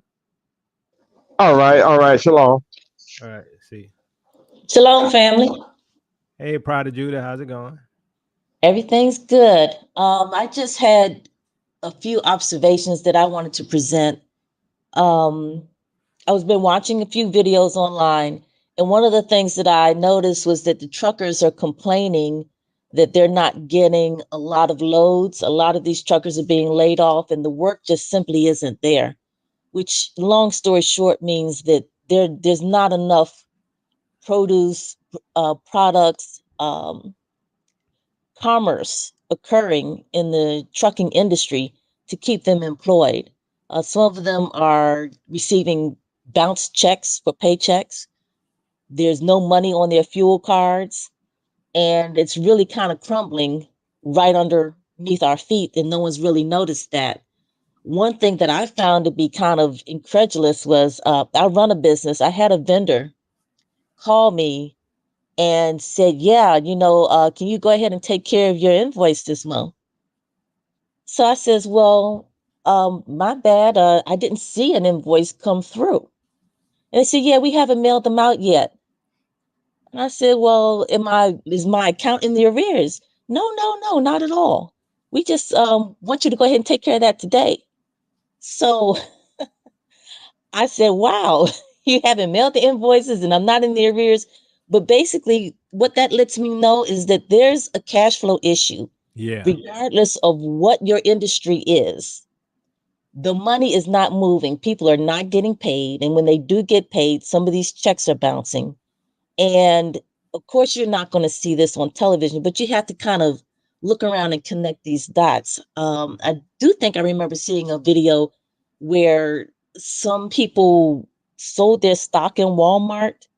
I don't know if anyone else heard that. Oh yeah, billions was sold.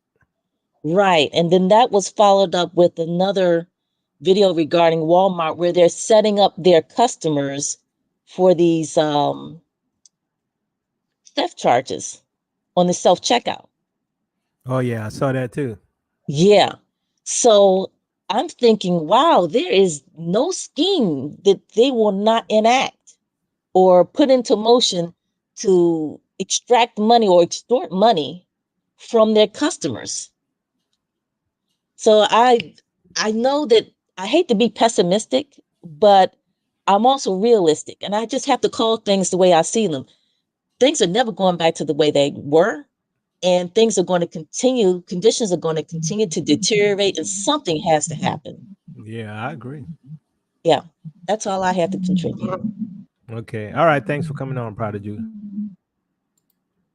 Cindy. Thank you so much, Brother Yakoba. I love the ministry. Thank you for all the work you've been putting in. I just wanted to say I'm in college currently, and a class that I was enrolled in is called Global Leader.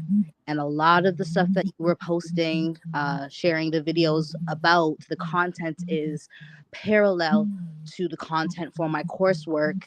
And I was disgusted the whole video long, from the mega cities to the 8 items on the itinerary for their pillars, everything that you've been sharing with us. They are in the educational arena, also implementing this protocol to what I call brainwash, the next generation of learners, next generation of voters, to, advocate for this totalitarian takeover. And I'm so mad I'm shaking right now. It's really it's daunting, but I wanted to preface this, but I'll do it now, and just encouraging the body to stay grounded in the word, because they will come with the doctrine, they will come with the curriculum, and the nature of your jobs may change, or you may not even have a job in the future if you do not subscribe to this new way of doing things, which completely excludes Yah from the equation, and promotes this new ideology, whether you want to call it science or new age, whatever you want to call it, promoting that as the land of the law of the land. So I just again want to thank you, Yakoba, for allowing me to speak, and just encourage the body to stay rooted in Yah and to pray without ceasing that Yah will find us worthy to be delivered from the calamity that is coming. All right. Thank you for the information. Thank you for coming on. Sister Chantel. Shalom, everybody. Can everybody hear me? Yeah. Oh, good. Perfect. I want to go home. And I know everybody feels the same way. It's time. We just want to go home. It's not just a matter of just going home. It's like we're just sick and tired of all of this, all of the filth, all of the nonsense, all of it. We're sick and tired. And it's like we're getting to the point where we just want to live a righteous life now. I just want to be cleansed inside out. I'm just done. On a lighter, good note, the EU is broke. I posted the link. I think it's TFI Global. Just did a video on it. So yeah, and it's thank you for that video, by the way. Like I said to you, it was so encouraging to see our brothers just coming together. Enough is enough. Worldwide, we are starting to just stand up and say, nah, we're done. And I was supposed to send you a video of that MP I was talking about, who was basically talking about, what's it? Oh gosh, what's it called? Talking about extremists. The interviewer was basically saying, Islamic extremists, but he said, no, we're talking about extremists from all types.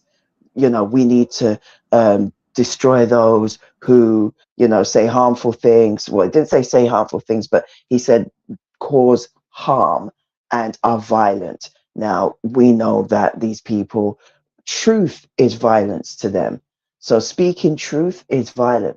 And as I was listening to it, it was funny because all I kept thinking about was what you kept saying. They're going to kick us out. They're going to literally want us to leave. They're going to say, get out. And it was funny and it was interesting just listening to those brothers talking about, yeah, the lions are waking up. We're roaring. We had enough. It's like across the world, Judah is rising up. Judah is waking. Judah is like, we've had enough, and I see the rumblings. I see the two sticks coming together. So it's so amazing. It's an amazing time to live in. It's kind of the only thing that when we say that we're scared, I think for most of us, it's just for those of our family and friends who are still asleep. Yeah, I agree with that. Yeah. But but at the end of the day, we know that the Most High will keep those, whoever. All we need to do is all we can do is pray and ask the Most High and try to warn our family and friends, and and just leave it in the Most High's hands. And that's it. So that's all I wanted to say. But thank you for having me on. All right, thank you for God coming bless in. everyone. All right, thanks. Brother Karis. Hey, shalom, brother Yakoba and the family. Yeah, I think now that this video illustrates, what Star Trek Next Generation was trying to do with that, telecommunicator transponder. You just hit on your chest, and you're talking to Captain Picard. Yeah. Yep. No, but it was actually interesting because the new administrative city in Cairo, I was there in 2018 seeing that thing being built. And when I asked, they're happy, and it's like, oh look, they're able to build this on up. And of course, the animated drawings aren't really the reality, but understanding that a lot of these folks don't really know what they're doing. They just understand, oh, the government's got something, and there it is. And we don't know that we're really being set up for a 15-minute city. And so last year, when I was out in Dodoma in Tanzania, um, seeing that and seeing that 15-minute city, I'm like, well, wow, this is very interesting because that city was actually very well put together. It really mirrored what you would have here in the United States with actual traffic, roads, things of that nature.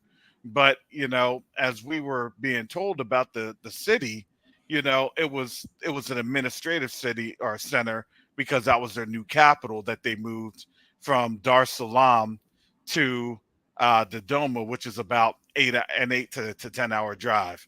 And I would never recommend for anyone to take that. So that's On just those my roads. that's just my personal recommendation. But when we look at globalization, was something that was nice and shiny, and now they're trying to tell you it's not.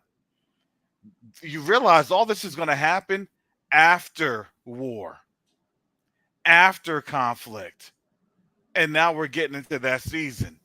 So it's kind of like, well, we're going to show you what's coming tomorrow, but we still have to wipe off a couple billion people to get there. Yeah, And that's what I exactly. think a lot of folks get lost in that. And I just wanted to add that. So all right, shalom everyone, y'all have a great evening. All right, thanks, Brother Karis. Well informed. How's it going? You got to unmute yourself. Yeah. Okay. Hey, Jacoba. Hey, what's up? It's going, man. You king of the United Nations? Yeah, believe it or not, yeah, I am. I am the king of the United Nations. I actually, I want to make this quick. I don't want to take up too much time, but what I wanted to talk about is about law and about captivity. They say, it's scriptures say that, God's people are destroyed because they've forgotten the laws and the statutes, that he had given them. And all of our laws of today are really derivatives of holy law. They really are.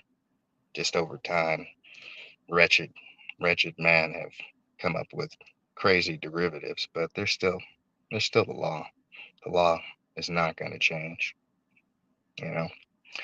I spent a lot of time recently after coronavirus studying the law and looking into how our society is outlined and how everything works.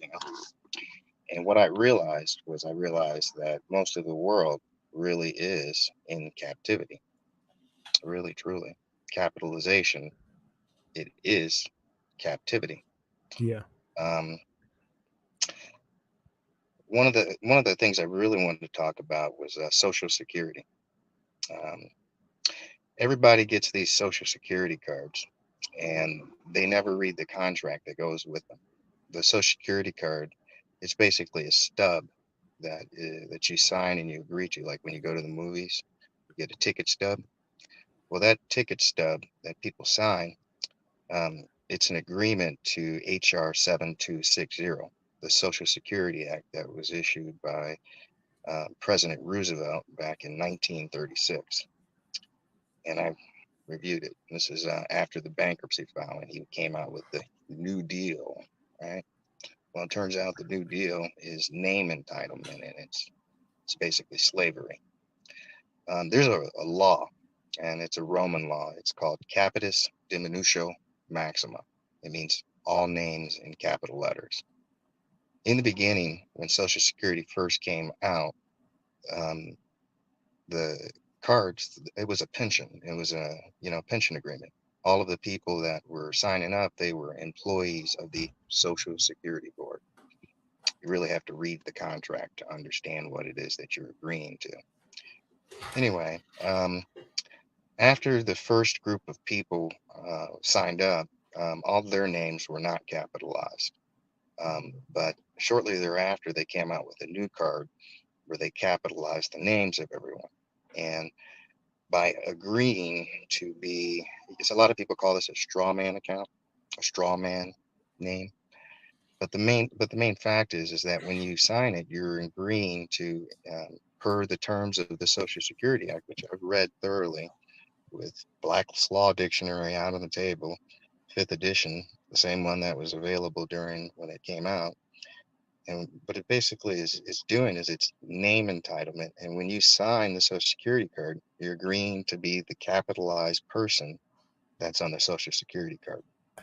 So this was never like this before.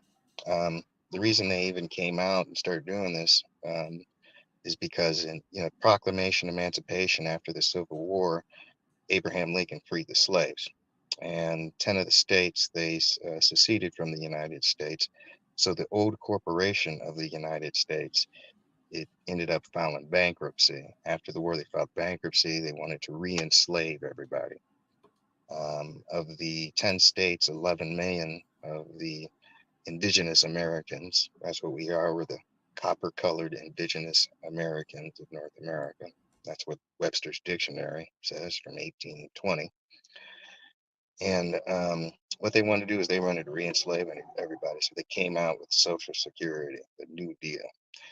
Also, what they did was they came out with another international treaty that was called the Covenant of the League of Nations. And the Covenant of the League of Nations, what that is, it's an agreement where everybody who becomes a member state, they basically, it literally says they assembled and they exhibited their powers. Okay, they became one, and they exhibited. Exhibited means to give up your powers to the United Nations. And another international treaty is that, this is all President Roosevelt too, by the way. Another international treaty is that the agreement is that the seat of the United Nations is New York. So the United Nations is defined by law as New York. Okay. But the main thing is that people are signing these covenants and these agreements, and they don't understand what it is that they're signing and what it is that they're agreeing to. There's so many different, like I said, with these derivatives, there's so many different laws that they've come out with over the years and over the centuries, like the CES 2EKV Act, that says that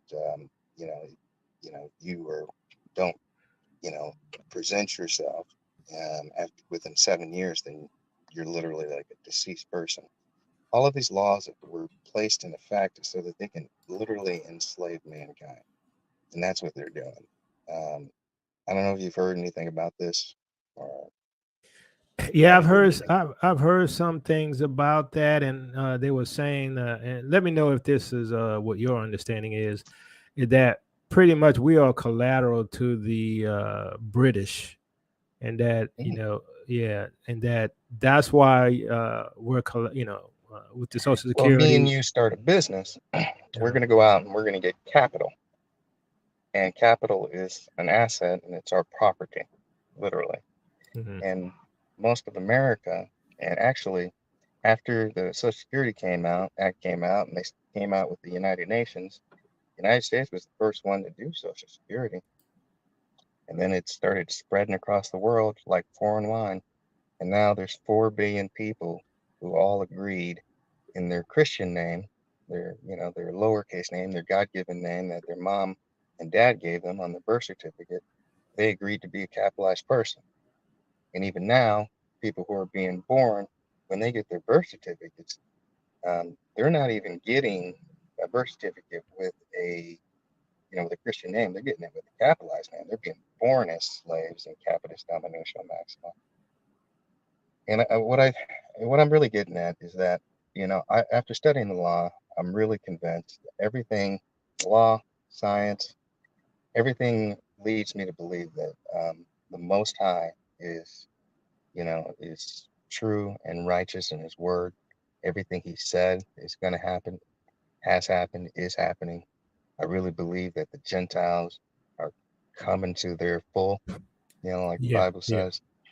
And I think that I think we're only a couple of generations from people understanding how the laws, Congressional Act and International Treaty work.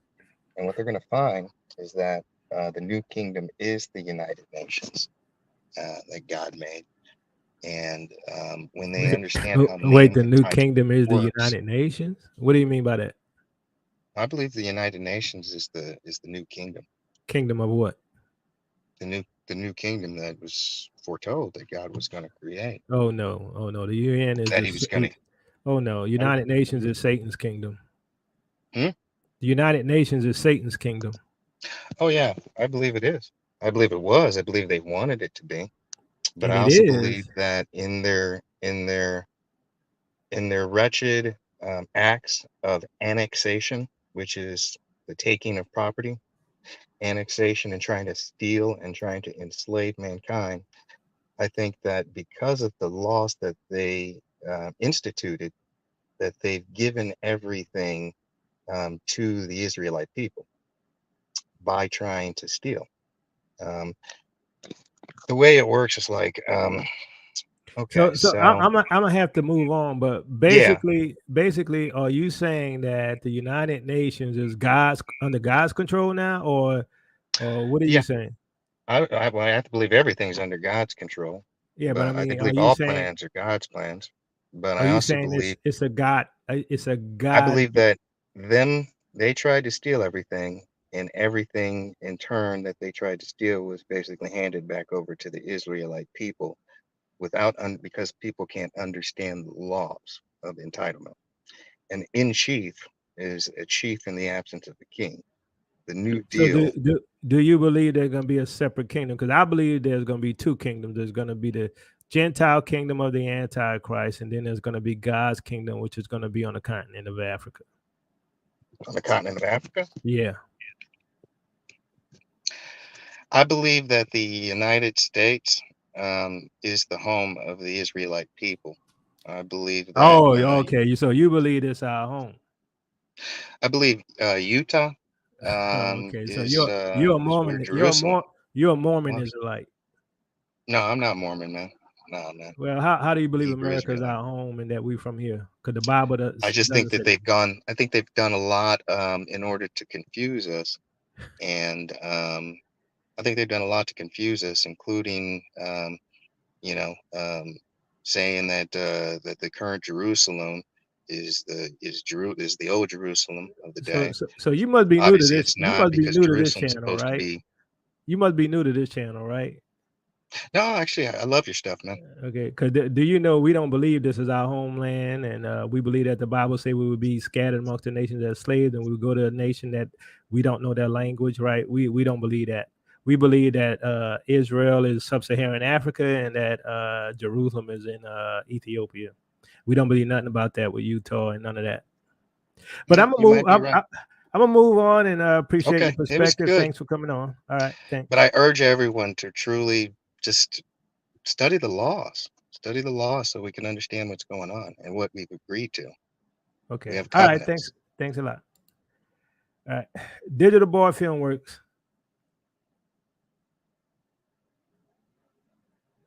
Can't hear you. Digital Boy. Going once.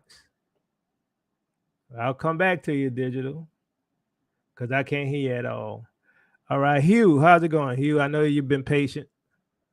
Yeah, my bad. Thank you for allowing me to come back on.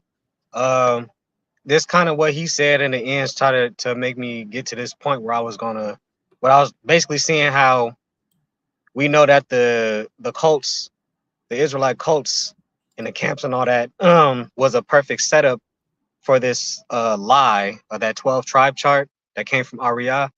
And I do believe Gentiles can be saved, but it's trying to incorporate Gentiles as being physical Israel. And it's because of that lie that they're going to, I believe in these camps specifically, it's going to flip on a lot of Negro Israelites that's in these camps, because now it's going to seem like the Negroes are going to try to cleave to these nations for the benefits that they're getting from all the migrant situations and the displacement. They're going to start trying to identify with them more, and they're going to start seeing how they really feel, because especially here in California, you notice that it's a whole lot of that we have to hire more of them to make them feel more welcomed. So it's a lot of people, a lot of brothers that I know that's looking for work, able, they know what they're doing, they can't get a job, they can't qualify because they have a status quo. The company I work for is practically going broke, but they're constantly hiring people that don't even speak English as a first language. Now, I'm all for people trying to change their life, but like you've been saying, like other brothers have been saying, we have been replaced, but we shouldn't have really been so shocked by this, because if you really think about how this place was colonized in the history of the Native Americans and the so-called Latinos, that they are just descendants of the those peoples, and they're just reaping the benefits of their inheritance. So it's like Exactly. they're getting their inheritance from their forefathers. So it's really not a shocker that they're getting these benefits and all this access to the United States. You know what I'm saying? But the fact that people, and I'm saying this respectfully, that people think that we belong here, like, again, that's like you said it, that's Hebrew Mormonism, and when you read the word in itself, let's just look at the chart in itself, right? The whole 12 tribe chart got two immediate fallacies. You got Reuben and Gad. Gad is considered the Native Americans. Reuben is a tribe of Native Americans called the Seminoles. That's one fallacy. The second fallacy is that it only covers the Western hemisphere of the world. So how are people still leaning on this as a truth? Then Jacob's 4 wives, they were all Negro. You can't become a whole different race. So they're going to start using that against us because we leaned on that to incorporate these people, and they're going to turn their backs on us again. But I believe it's by the Most High allowing this to happen so he can show us how people really feel about us, that we trying to see them differently. And it's not that we're trying to be angry towards nobody because we believe in the gospel of the Messiah, but it's people's ignorance to truth. We keep holding on to these things in this place, and that's what I believe is holding back. I mean, it's going to happen regardless, but I believe that's what's holding back a lot of people from actually becoming who they need to be in Hamashiach, because they still attached to what they think people or this place can be. They want to still enjoy the fruits of this place. That's just my opinion. Yeah, I agree with you. Anything else, Brother Hugh? Nah, that was it. And thank you. All right. Thank you for coming on. Appreciate it. Digital Boy, back to you again. All right. So I can't hear you, Digital Boy Film Work. So what I'm going to do is I'm going to drop you on the back. You might want to try to reconnect. All right. Brother Eric, how's it going? Can you hear me? You sound good. Sound good. Shalom, brother. Shalom, brother Yakoba. You and brother Taylor. Taylor, I just want to say I appreciate everything you do for our community. Thank you for waking us up. I pray the Most High bless everything you do. Okay, number one, this Babylon, this daughter of Babylon, this spiritual Egypt is not our home. Period. Thank you. You understand? This is not our home. This place is going to be destroyed. It's being destroyed as we speak. All right. Okay. Number two. I believe, you tell me what you think. Listen, my disclaimer is I don't have to be right. All right. But I have a question. The UN moving to Kenya, Nairobi, right? I believe, is prophecy being fulfilled. I believe the Most High is gathering the nations down to the valley of Jehoshaphat to plead for his people. That's what I think. I was wondering what your opinion is on that. Repeat that again about Kenya and the Okay. United. Yeah. Joel 3:2 talks about how the Most High is going to gather the nations down to the valley of Jehoshaphat. Yeah. I believe the UN moving to Kenya is part of that prophecy. I was wondering what your position is on that. You know, that's an interesting thought. So my opinion always has been that the Valley of Jehoshaphat, as in comparison to what it says in Joel 3, was more so a spiritual thing where they end up fighting each other like they did in the Valley of Jehoshaphat. That the same thing, that the nations would end up fighting each other. Mm-hmm. But at the same time, it's interesting that you bring that up because Kenya and Tanzania, Uganda, and Ethiopia, parts of that, they are near that Great Valley, right? And the Great Valley, I always thought, could be the literal Valley of Jehoshaphat. Now, that would be interesting, with that whole thing. That's very interesting. I could put a question mark on that one because I don't know, but it's interesting. All right, I value your opinion. It's just my thoughts. I think outside the box, and I try to connect the dots. Like I said, it's definitely interesting. Right? I don't have to be right, but it's just my thinking. Anyway, that's all I got. I love you. Okay. All right. Thanks, brother. You always know my thing. Us stick together and love each other and support each other. That's always going to be my talk for Israel. All right. Peace and love, blessings. Love you guys. Easy. Thanks. Okay, let me try to go back to Digital Boy Filmworks, and then I'll come to you after Bless. Digital Boy. Can you hear me now? Yeah, I hear you. How's it going? I don't know what happened, man. Peace and blessings, brother Yacoba and everybody else. Man, I just want to just say something real quick, man. First of all, this is not our home. Yeah. It never was our home. And number two, we about ready to be out of here, man. We about ready to be out. It's over. It's a wrap. They're doing too much, saying too much, moving too much. And I'm just gonna be real quick, man. Esau is the end of the age, and Jacob is the beginning of the age, brother. And I'm gonna park it right there. All right. Thank you, Digital Boy. Appreciate it. Peace, brother. Peace. Bless child of Yah. You have to unmute yourself. Okay. Hi, thank you, Jehovah, for bringing me on. Yeah, I hear you. Go ahead. Hi, thank you, Jehovah, for bringing me on. Can you still? Okay. Can you turn off that background? You have the background video up. Okay. All right. Well, Anonymous Brew, how's it going? Shalom, Yacob. Can you hear me? Yeah, I hear you. How you been? I've been doing good. How are you? Blessed.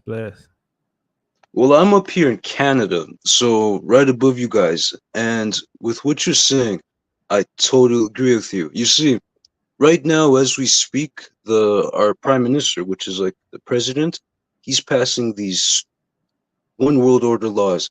Right now, he's passing this one law where if you talk about God, you could potentially go to prison. Really? Yep, right now as we speak. And before that, he passed this one law called Bill C-11, I believe, and it's basically a censorship on information. So I'm on the Facebook group chat of Teo, and I can't see everything you guys post because it's just censored. It says the Canadian government does not allow you to see this, and yada yada yada. Do you use a VPN? You can always change it, to. I don't use a VPN, but yeah, no, I probably should start doing that. But right here up in Canada, it's going full blast. Like they're not even trying to hide it anymore. Yeah, that's most of the world, man. They on fast forward. Yeah, it's crazy. That's why I say I don't see how we had much time before the Exodus, because if it don't come, we screwed. No, 100%, 100%. And as you've been saying, it feels like the weight on the shoulders is just getting heavier and heavier every single hour. Yep. But that's all I wanted to say. Okay, thanks for the information. Keep us informed. Yeah, thank you, Yakoa, for having me. You stay All right, blessed. All right, you too. Thanks, Anonymous. All right, so Bless, she was having some kind of connection problem. If she can come back, I'll let her back on. And Sister Betty, I thought you was trying to come on. I put the link back out there for you. You still there? I sent you an email with the link too. If you change your mind, let me know in the chat. But anyway, so my final comments on this, and hopefully if the Sister Betty come or Bless come back, they'll be the last ones. But to me, when I look at all of these things, it's definitely on fast forward, and it's moving not only fast but oppressive. And they're going to be, just as my brother Anonymous was saying about them not allowing you to speak about certain things in Canada, or speaking about God, obviously that's going to happen here as well and worldwide. Because everything is going to be acceptable but Yeshua. Everything is going to be acceptable but the Bible. Why? Because Luciferianism is do what thou wilt. And the word of God says you can't do everything you want. You need to be separate, set apart, holy. And that's the difference between us. That's why we're going to stand out. That's why they're going to know that we are the children of Yah, because we're going to stand on his word while everybody else cave in to the Luciferic order. Now, they may end up trying to throw some of us in jail. You know, the Bible says the devil shall throw some of you in jail for 10 days, right?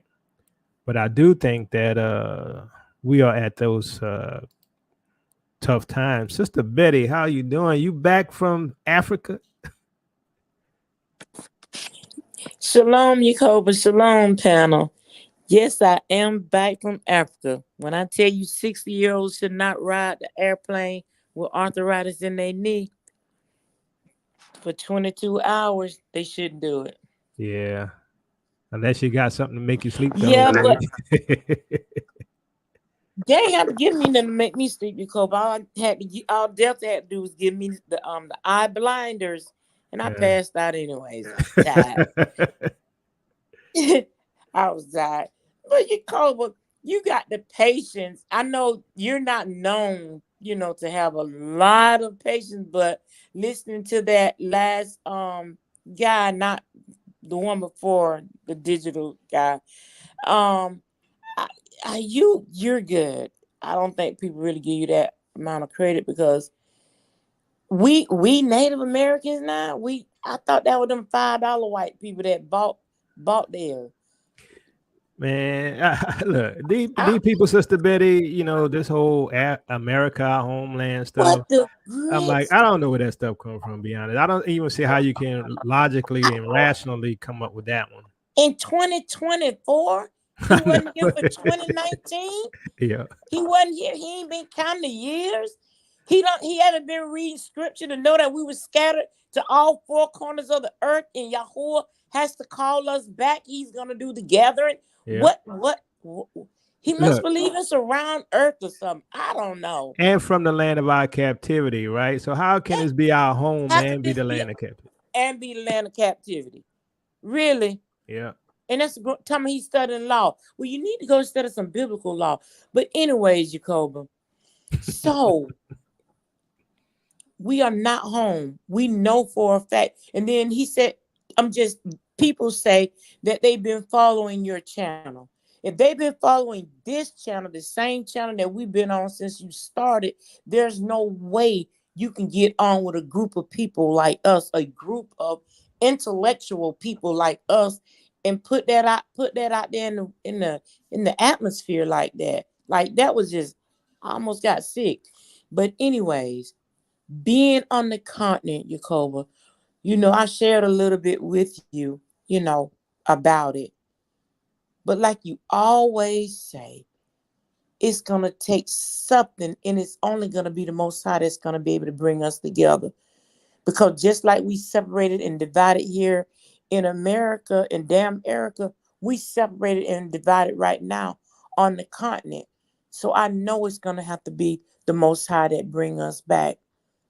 And again, I was listening to this former CIA guy. You know, the title of the video was "Him and His Family Be Out of Here by 2027." And I know that's something else we've been saying too. That is so many things that are going on right now that like I said, our melanin is something that was given to us by the Most High Yahuwah. We can actually feel it in the air. We can feel it just like we're breathing the air. We can feel that our time is near. We can read it in scripture because it's prophesied. But me being on the continent, walking around, I could feel that we're going home. By 2030, we're going to be out of here unless you want to actually go into the 15-minute city and get the chips put in your head. And you know, there's some jakes out there who, have fallen into this whole thing. I want to be a dog. I'm a man, but I'm a woman. I married a puppet, Yeah. a rag doll, and they Yeah. got 3 rag doll babies, and they're having issues. See some people out here that want to live like that. Yeah. So they're going to stay. Some of us are going to stay. I'm telling you, they're Oh gonna yeah. stay. Yeah, but being on the continent, one day we was on our way to Dar es Salaam, me and my daughter-in-law and the driver. And me and my daughter-in-law looking out the window, and the most amazing sunset was happening that I've never seen in my 60 years. It was like the sun was set right behind the cloud, radiating like a rainbow of colors. And it wasn't a rainbow. It was just the sun setting in the backside of the cloud. And the African driver kept on saying, "What are y'all looking at? What are y'all looking at?" And I told him, "See, y'all spoiled on the continent. When y'all see beautiful things happen on y'all continent, y'all can't even see it. Because they're not used to seeing chemtrail planes crossing up the sky. They're not used to seeing some of the things that we are. So just to be on the continent, you do feel different. You do feel that sense of urgency that I don't want to go back. Like it's a sickening feel. Like I don't want to go back and be re-injected into the beast system. Because when Yeah. you're out, you I'm seeing America. I'm seeing it totally different. Just the 3 weeks that I was out of it, and to be reinserted back into it, I'm having a rough time being reinserted back into a system, where we're treated like this. Where we're So, treated Sister like this. Betty, how did it feel being in a nation run by black folks? You don't want to come back. You just don't want to come back. Being around nothing but you. You talk about it all. Well, I know me and you agree on this. I don't know about nobody else. So let me stop right there because I don't want to offend nobody. But I'm just saying, like, it's a freedom, Jacoba. It's a freedom to go in the grocery store, to go to the mall, to go to different places in Busy Beach where Arthur lived. Your neighbors and people walking up and down the street, everybody is you. Nobody's looking at you sideways. Nobody's clutching their purse. You don't have a Becky, in your face. And the It's popo ain't rolling up on you. and the popo ain't rolled up on you. Now you got to tip them popos down now. Yeah, They you do got to want tip them. you Well, got look, to tip them. I don't mind tipping so long as they, I don't hey, mind tipping. yeah, look, if I can get out of a speeding ticket or whatever. You can just tip them. Yeah. You can just have your little roll up Tanzania 10,000 dollar bill down there and Yeah. just tip them, and they let you go on about your business. Yeah. And they don't have a gun. Yeah. They don't Yeah. have guns. Do you know how I feel for a black man, a black woman, but it's definitely for a black man to be out at night, 2 or 3 o'clock in the morning or whatever, and he does not have to worry about not going back home to his family. Yeah. He doesn't have to worry about it. Like that in itself was just amazing. It was an amazing feel. And like I said before, you, Kobe, I know I got to put it back out there before you forget. Your plot is still within the compound. So with that being said, family, y'all just keep Israel in your prayer, because we need prayer more than anything. We need prayer more than anything right now, because like Kobe was saying, we are the target, and we've always been the target, and we're always going to be the target, because those wicked ones, they know that their time is up. They know. You think you know prophecy? Satan knows scripture just as well as Moses did. Better. He knew him better. He knows his time is up. All this alien mess, them ain't nothing but fallen angels. Them are demons. Them demons. And Satan is working with the demons. I believe that the president, the whole beast system is running a city up under. It's those people worship Satan. They're Satan worshipers. Them president, they are Satan worshipers. So we're in trouble, family. But look. So I'm glad my plot is there, Sister Betty, because I might be coming there soon the way things looking. Well, Jacob, I know you don't know how to cut no gut, no fish, clean no meat, bring no chicken necks. I know Arthur laughs at you all the time, because I'm like, well, you know I'm a city Jacob, don't boy. worry about you know I'm a city boy. City boy. My daddy was straight up country, and I daddy. didn't even learn how to clean no fish. My brother knew how to clean no. So you gonna have to live on a compound, Jacob. You have to live in a village, because you're not gonna be able to, do it, because I know how to wring the chicken neck, dip him in the hot water, pluck his feathers off, gut him, clean him, and cook him. However you want to eat him, I can do it. You're gonna have to teach me, Sister Betty, because I want some fried chicken. I ain't eating no meat here in Babylon no more. But when I get in the continent, first thing I'm gonna eat is some fried chicken. Fried chicken. Jacob, guess what? And the chicken is the right size. Mm-hmm. There's no big chicken in Africa. All the chicken is the right size. Every piece of it is the right size of chicken. They don't have those big blowed up chicken like we have. The genetically modified the genetically hormone raised. Yeah, no. And that's Tanzania, y'all. Sister Betty was in Tanzania. But go ahead, Sister Betty. Yeah, you cover all the meat is the right side, all the vegetable is right. You don't have this enormous watermelons that can fit in a chair. You got the right size melons. Everything was absolutely beautiful, except for one experience that I told you about, where I'm sorry, Cole, but they don't consider us Africans. The majority of them don't. I'm not going to say all of them don't. But the ones that I did run into, they call us Mzungus. Yeah, they call us Mzungus. But we discussed the fight one of solution. them. We discussed the solution for that, right? Yes.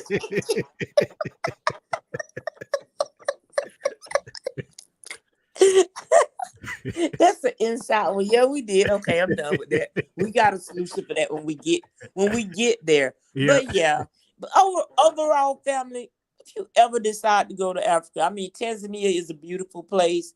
It is worth it. It's worth it to go look for yourself, so you don't take everybody online or on doing their videos, believing everything everybody say. It's just good to go look for yourself. But if you want some real reality, inbox me. I'll tell you the Yah heavenly truth about it. But overall, it was a beautiful and blessed experience. And I give the Most High Yahuwah all the praise, honor, and glory for allowing me to go down and visit my son and his family. Because the next time I go back, I doubt if I'll be coming back. Yeah. So I'm trying to tie up everything I can by 2027. Maybe, so I know maybe, that maybe I by will the be back. grace of the Most High, we be on the same plane. Maybe by the grace of the Most High, I'm telling you that it's here. I agree. Here. You did that video on the Valley of the Dry Bones. You remember that one? Yep. That was a good one. I mean, I advise people to really, really go back and listen to that one. Because we the dry bones. Yep. We are the dry bones family. So I urge everybody to go back and listen to that video, that teaching that you did, because it was good. And you didn't realize, you don't call yourself a prophet, but a lot of the things that you and Minister tell you went over in these last 6 or 7 years, it's been spot on. That's why I'm a continued follower and made myself a family member. I forced myself in. You know what I'm saying? Yeah, you couldn't tell me no. Nope. And you know, Sister Nope. Betty, even I look back sometime and I get shocked. I'll be like, man, how accurate, it's like, it's the most high, because I'm like, I just be shocked, You be because shocked, it's but all I'm coming to telling you, pass. it's all. And I don't want to bring up no, I don't want to bring up no old stuff, but that whole thing when you was telling everybody, at least get prepared, even if you're gonna stay here, get prepared, get some food, get prepared, and if you're gonna flee, at least get prepared. Now, if you look back over from that year or two ago, now look, people are doing what? Getting prepared. Yeah. Even if they want to hunker down here or go back to the continent, at least get prepared. But you've been telling them, and you took a lot of heat for that. You took a lot of licks upside your head for that one. People fell out with you about that. I remember. Oh They yeah, fell and out. they lie on me too. And they lie. And they lie. But now what do they have to say now? The whole 400-year thing, when you jumped out with that one, you got beat up for that one. I'm like, Yeah. oh man. They Yep. just like beating you up for it. And then it come to pass and you don't hear nothing else. There They you go go. silent. And They go silent like, where y'all at? yeah. And you know what else they do? Some of them act like they were never against it. Now they jump on board, right? Yep. Yeah. Okay. All right. They can have it. Yeah. They can have it. But look, thank you for having me on. I've been on since it started, but I got kicked out somehow. But I just want to tell you that, continue to do what you do. Continue to do what you do until it's time for you to leave, no matter what nobody said. And another thing, I know your channel is suppressed. Oh yeah. This definitely. channel is suppressed. I don't know. I mean, it's suppressed. It really I is. think we like one of the worst suppressed. I mean, it's awful. I mean, people get unsubscribed, everything, and we don't get notifications. Yeah. And stuff like it's that's how I know for a fact. Because I have to go back and unsubscribe and resubscribe and re-click the bell, to make sure I'm getting notifications. And then we had more views than people with like 400,000 subs, right? Alive. Okay. But So then how you stuck at 51.7 for the past 2 years? Thank you. So you mean tell me not one new subscriber? Yeah.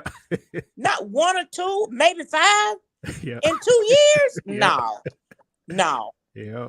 No, you suppressed. Oh yeah. But it's all good. The most I got who need it, who want it on here. It's all for the Most High and my people. That's it. I don't care about nothing else. I don't care about nothing else. But you got a lot of people who out there pushing. They be begging for subscribers. And I'm looking at them like, is that all you want?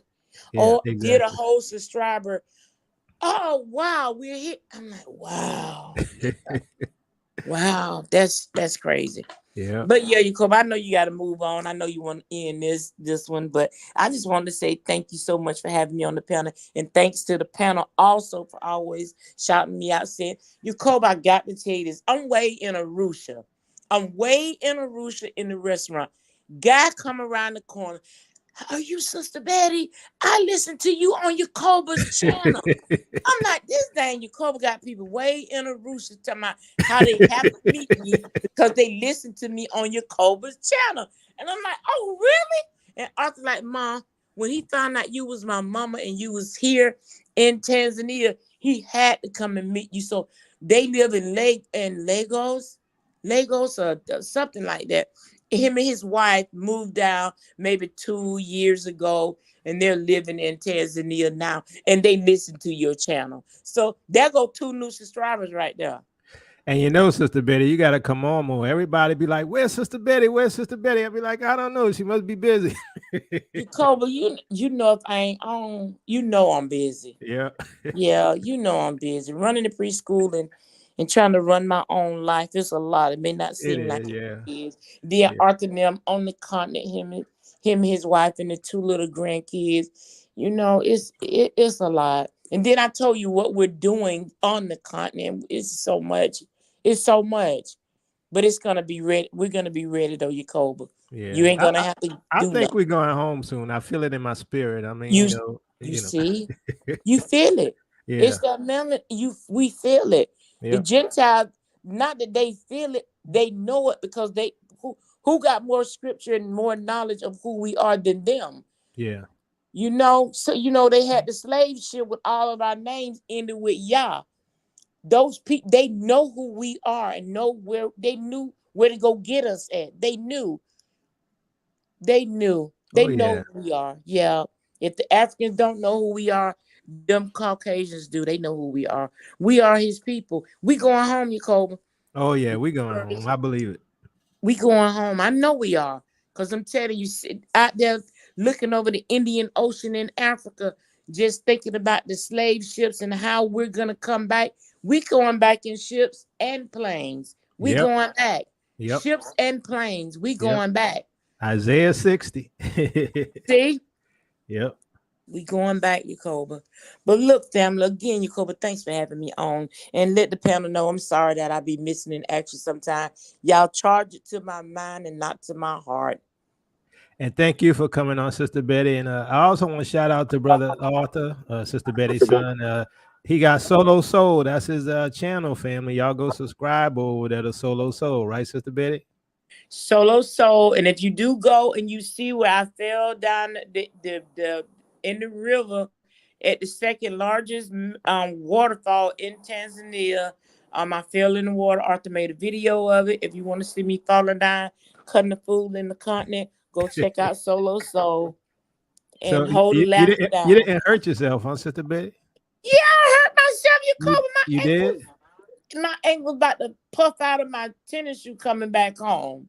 Oh. I twisted my ankle, so I trying to, run through the river or whatever, trying to show that I'm 60 and I still got it. And boy, I didn't have it. Oh yeah, I know I don't have it no more. I just be like, I understand because you know how you could turn around and pull a muscle in your back and be like, Yep. your back be out for like 2 months. I'm like, nah. Okay. Okay. Well, don't let Arthur trick you, because if he ever get to meet you, he's gonna talk you to do that climb. But that climb, Jacoba, is near death. Look, And I you told ain't Arthur got when to I worry about learned, me. don't do. I didn't know. I thought we just going on a little hike. Yeah, I didn't yeah, know we was going up the mountain. yeah. Oh my God, it was so rough. It was so rough. I'm blessed. I know it couldn't be nothing but the Most High, because there's no way I did that on my own and came down. I know He was carrying me like that footprint little thing. Well, there was only one footprint, but He was there too, because the Most High was carrying him. He carried me up and brought me down because I didn't do it on my own. And if Yeah. y'all check the videos out, you'll see it wasn't me. Before I do something like that, I might have to work out for like 6 months like Mike Tyson and build up my muscle and strength before I do Yeah. that. Oh, you joking though, but you better be serious. No, I'm not joking. I'm not joking. Look, I know how I am now. I'm old now. I don't recover like I used to, You covered. And I seen these young African kids, college kids, they was running up and running down. And I'm looking at them like, them years are gone. Yeah, they gone. Exactly. Them years They gone. Because I Exactly. asked them, I said, do y'all have rangers out here if people get stuck and can't go no more? He said, ain't no rangers out here. And I just started, and Stephanie said, Miss Betty, are you still praying? I said, yeah, baby. I'm still praying. Because he said, ain't no rangers. Ain't nobody going to come rescue you. Ain't nobody gonna help you. Ain't nobody going to help you. I'm like, oh, yeah. I'm in trouble on this mountain. But it was good, that lets you know that the Most High is with us in everything. Fun things, sad things, scary things. I just know He's with us. He's Yeah. with us. Oh yeah. He is. All right. All right. Thank you, All Sister right, Betty. Jacob. Love you, and looking forward to meeting you on the continent. Oh, love you, Jacob. You're going to be there because you ain't going to be able to fend for yourself. All right. All right. All right. See you. All right, fam. So I want to thank everyone who came on the panel, and thank y'all for listening and subscribing. And part of me is excited because I do see the signs, right? And as I mentioned on one of my other shows, I see some of the signs, like the April 8th signs. That's a sign. I just can't read it. I don't know if it means anything. I don't know what's going to happen, but there's so many things going on, and the enemy is behind the scenes closing the trap, right? He's closing off the doors of escape, right, for anyone who want to be free. But the freedom is in Yeshua. The freedom is in Father Yah, right? The freedom is following his words, right? Now, some people, they like to push the idea that there's no more laws, right? And obviously the laws are God's standards. The dilemma is for them, what they don't understand, let's say, is that the law is God's standard that we should follow. It ain't about the fact that it's going to save you, which is what Paul was talking about. So we got to understand that the only way we're going to overcome this thing is being obedient, right? Doing what the Most High has called us to do. If my people who are called by my name shall pray and humble themselves and seek my face and turn from their wicked ways, then will I hear from heaven and forgive their sins and heal their land. See, that's the answer, right? But we're going to be opposed from every side, right? The Bible says your own family members are going to be against you, right? If you want to obey the Most High, if you don't want to take the mark, you don't want to take the lollipop, you don't want to go along with the world governmental system, you don't want to be ruled and reigned over by AI, you're going to be standing alone. And they're going to cut you off from the financial system. And they're going to cut you off from getting food and water and shelter. And that's why they're putting in your replacement, right? So they're bringing in immigrants to replace you, because the immigrants like, hey, they believe in the lie that this is the place of freedom, and it's no longer that case. It never was for us.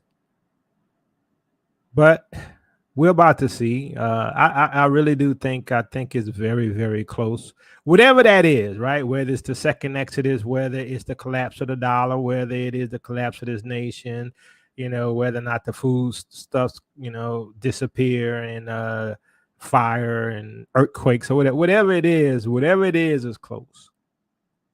And so, as I said, to Sister Betty, I'll be coming over there because I'm gonna need my plot ready, because I don't think we had that much time.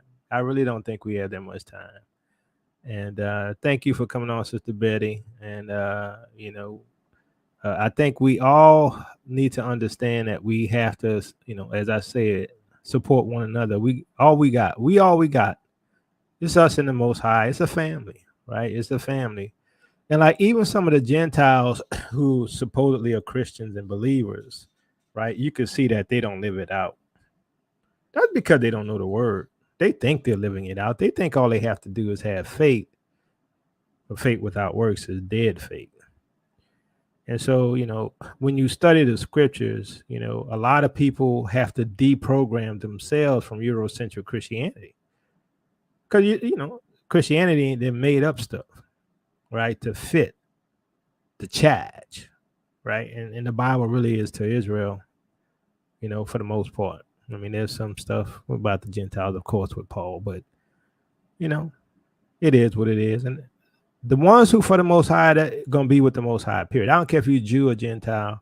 I do believe Gentiles can be saved, but they ignore the fact that Israel is part of God's plan and has a role for his people, which is why you see a lot of the symbologies of Israel being a light to the Gentiles and Israel having to die as a nation. There's a lot of stuff. Y'all need to go listen to my previous video. So I don't know. On the one hand, it's scary seeing how fast this stuff is moving. On the other hand, we know all we got is the Most High. He will not let us down. So if y'all want to support this ministry, you can by becoming a patron. Patreon.com/TOTW. You can also give Cash App, $TOTW7101. Also, you can go to giftgivingforall.com, get your hoodies, get your mugs, get your t-shirts, stuff like that. You might want to wear it, because I think we out of here soon. And I think the immigration process is part of the plan. Some kind of way, all of that's going to work on our end too, which is why the Bible says we're going to flee and be refugees in some translations, which puts us again as immigrants, right? So, and the agenda of the New World Order is that, right? Is moving everyone around the world. So go ahead, give us a like if you like this video. You can comment, subscribe, and share. And we're gonna see what's gonna happen. I don't know how long we got. I will say at any time now, anything can happen. And also, please support the Dry Bones Project. Go to Journey with Us, T3ME, Stepping Stones to Home. And go over to Solo Soul. Solo Soul, not a member of Dry Bone, but go ahead over there as well and support Brother Arthur.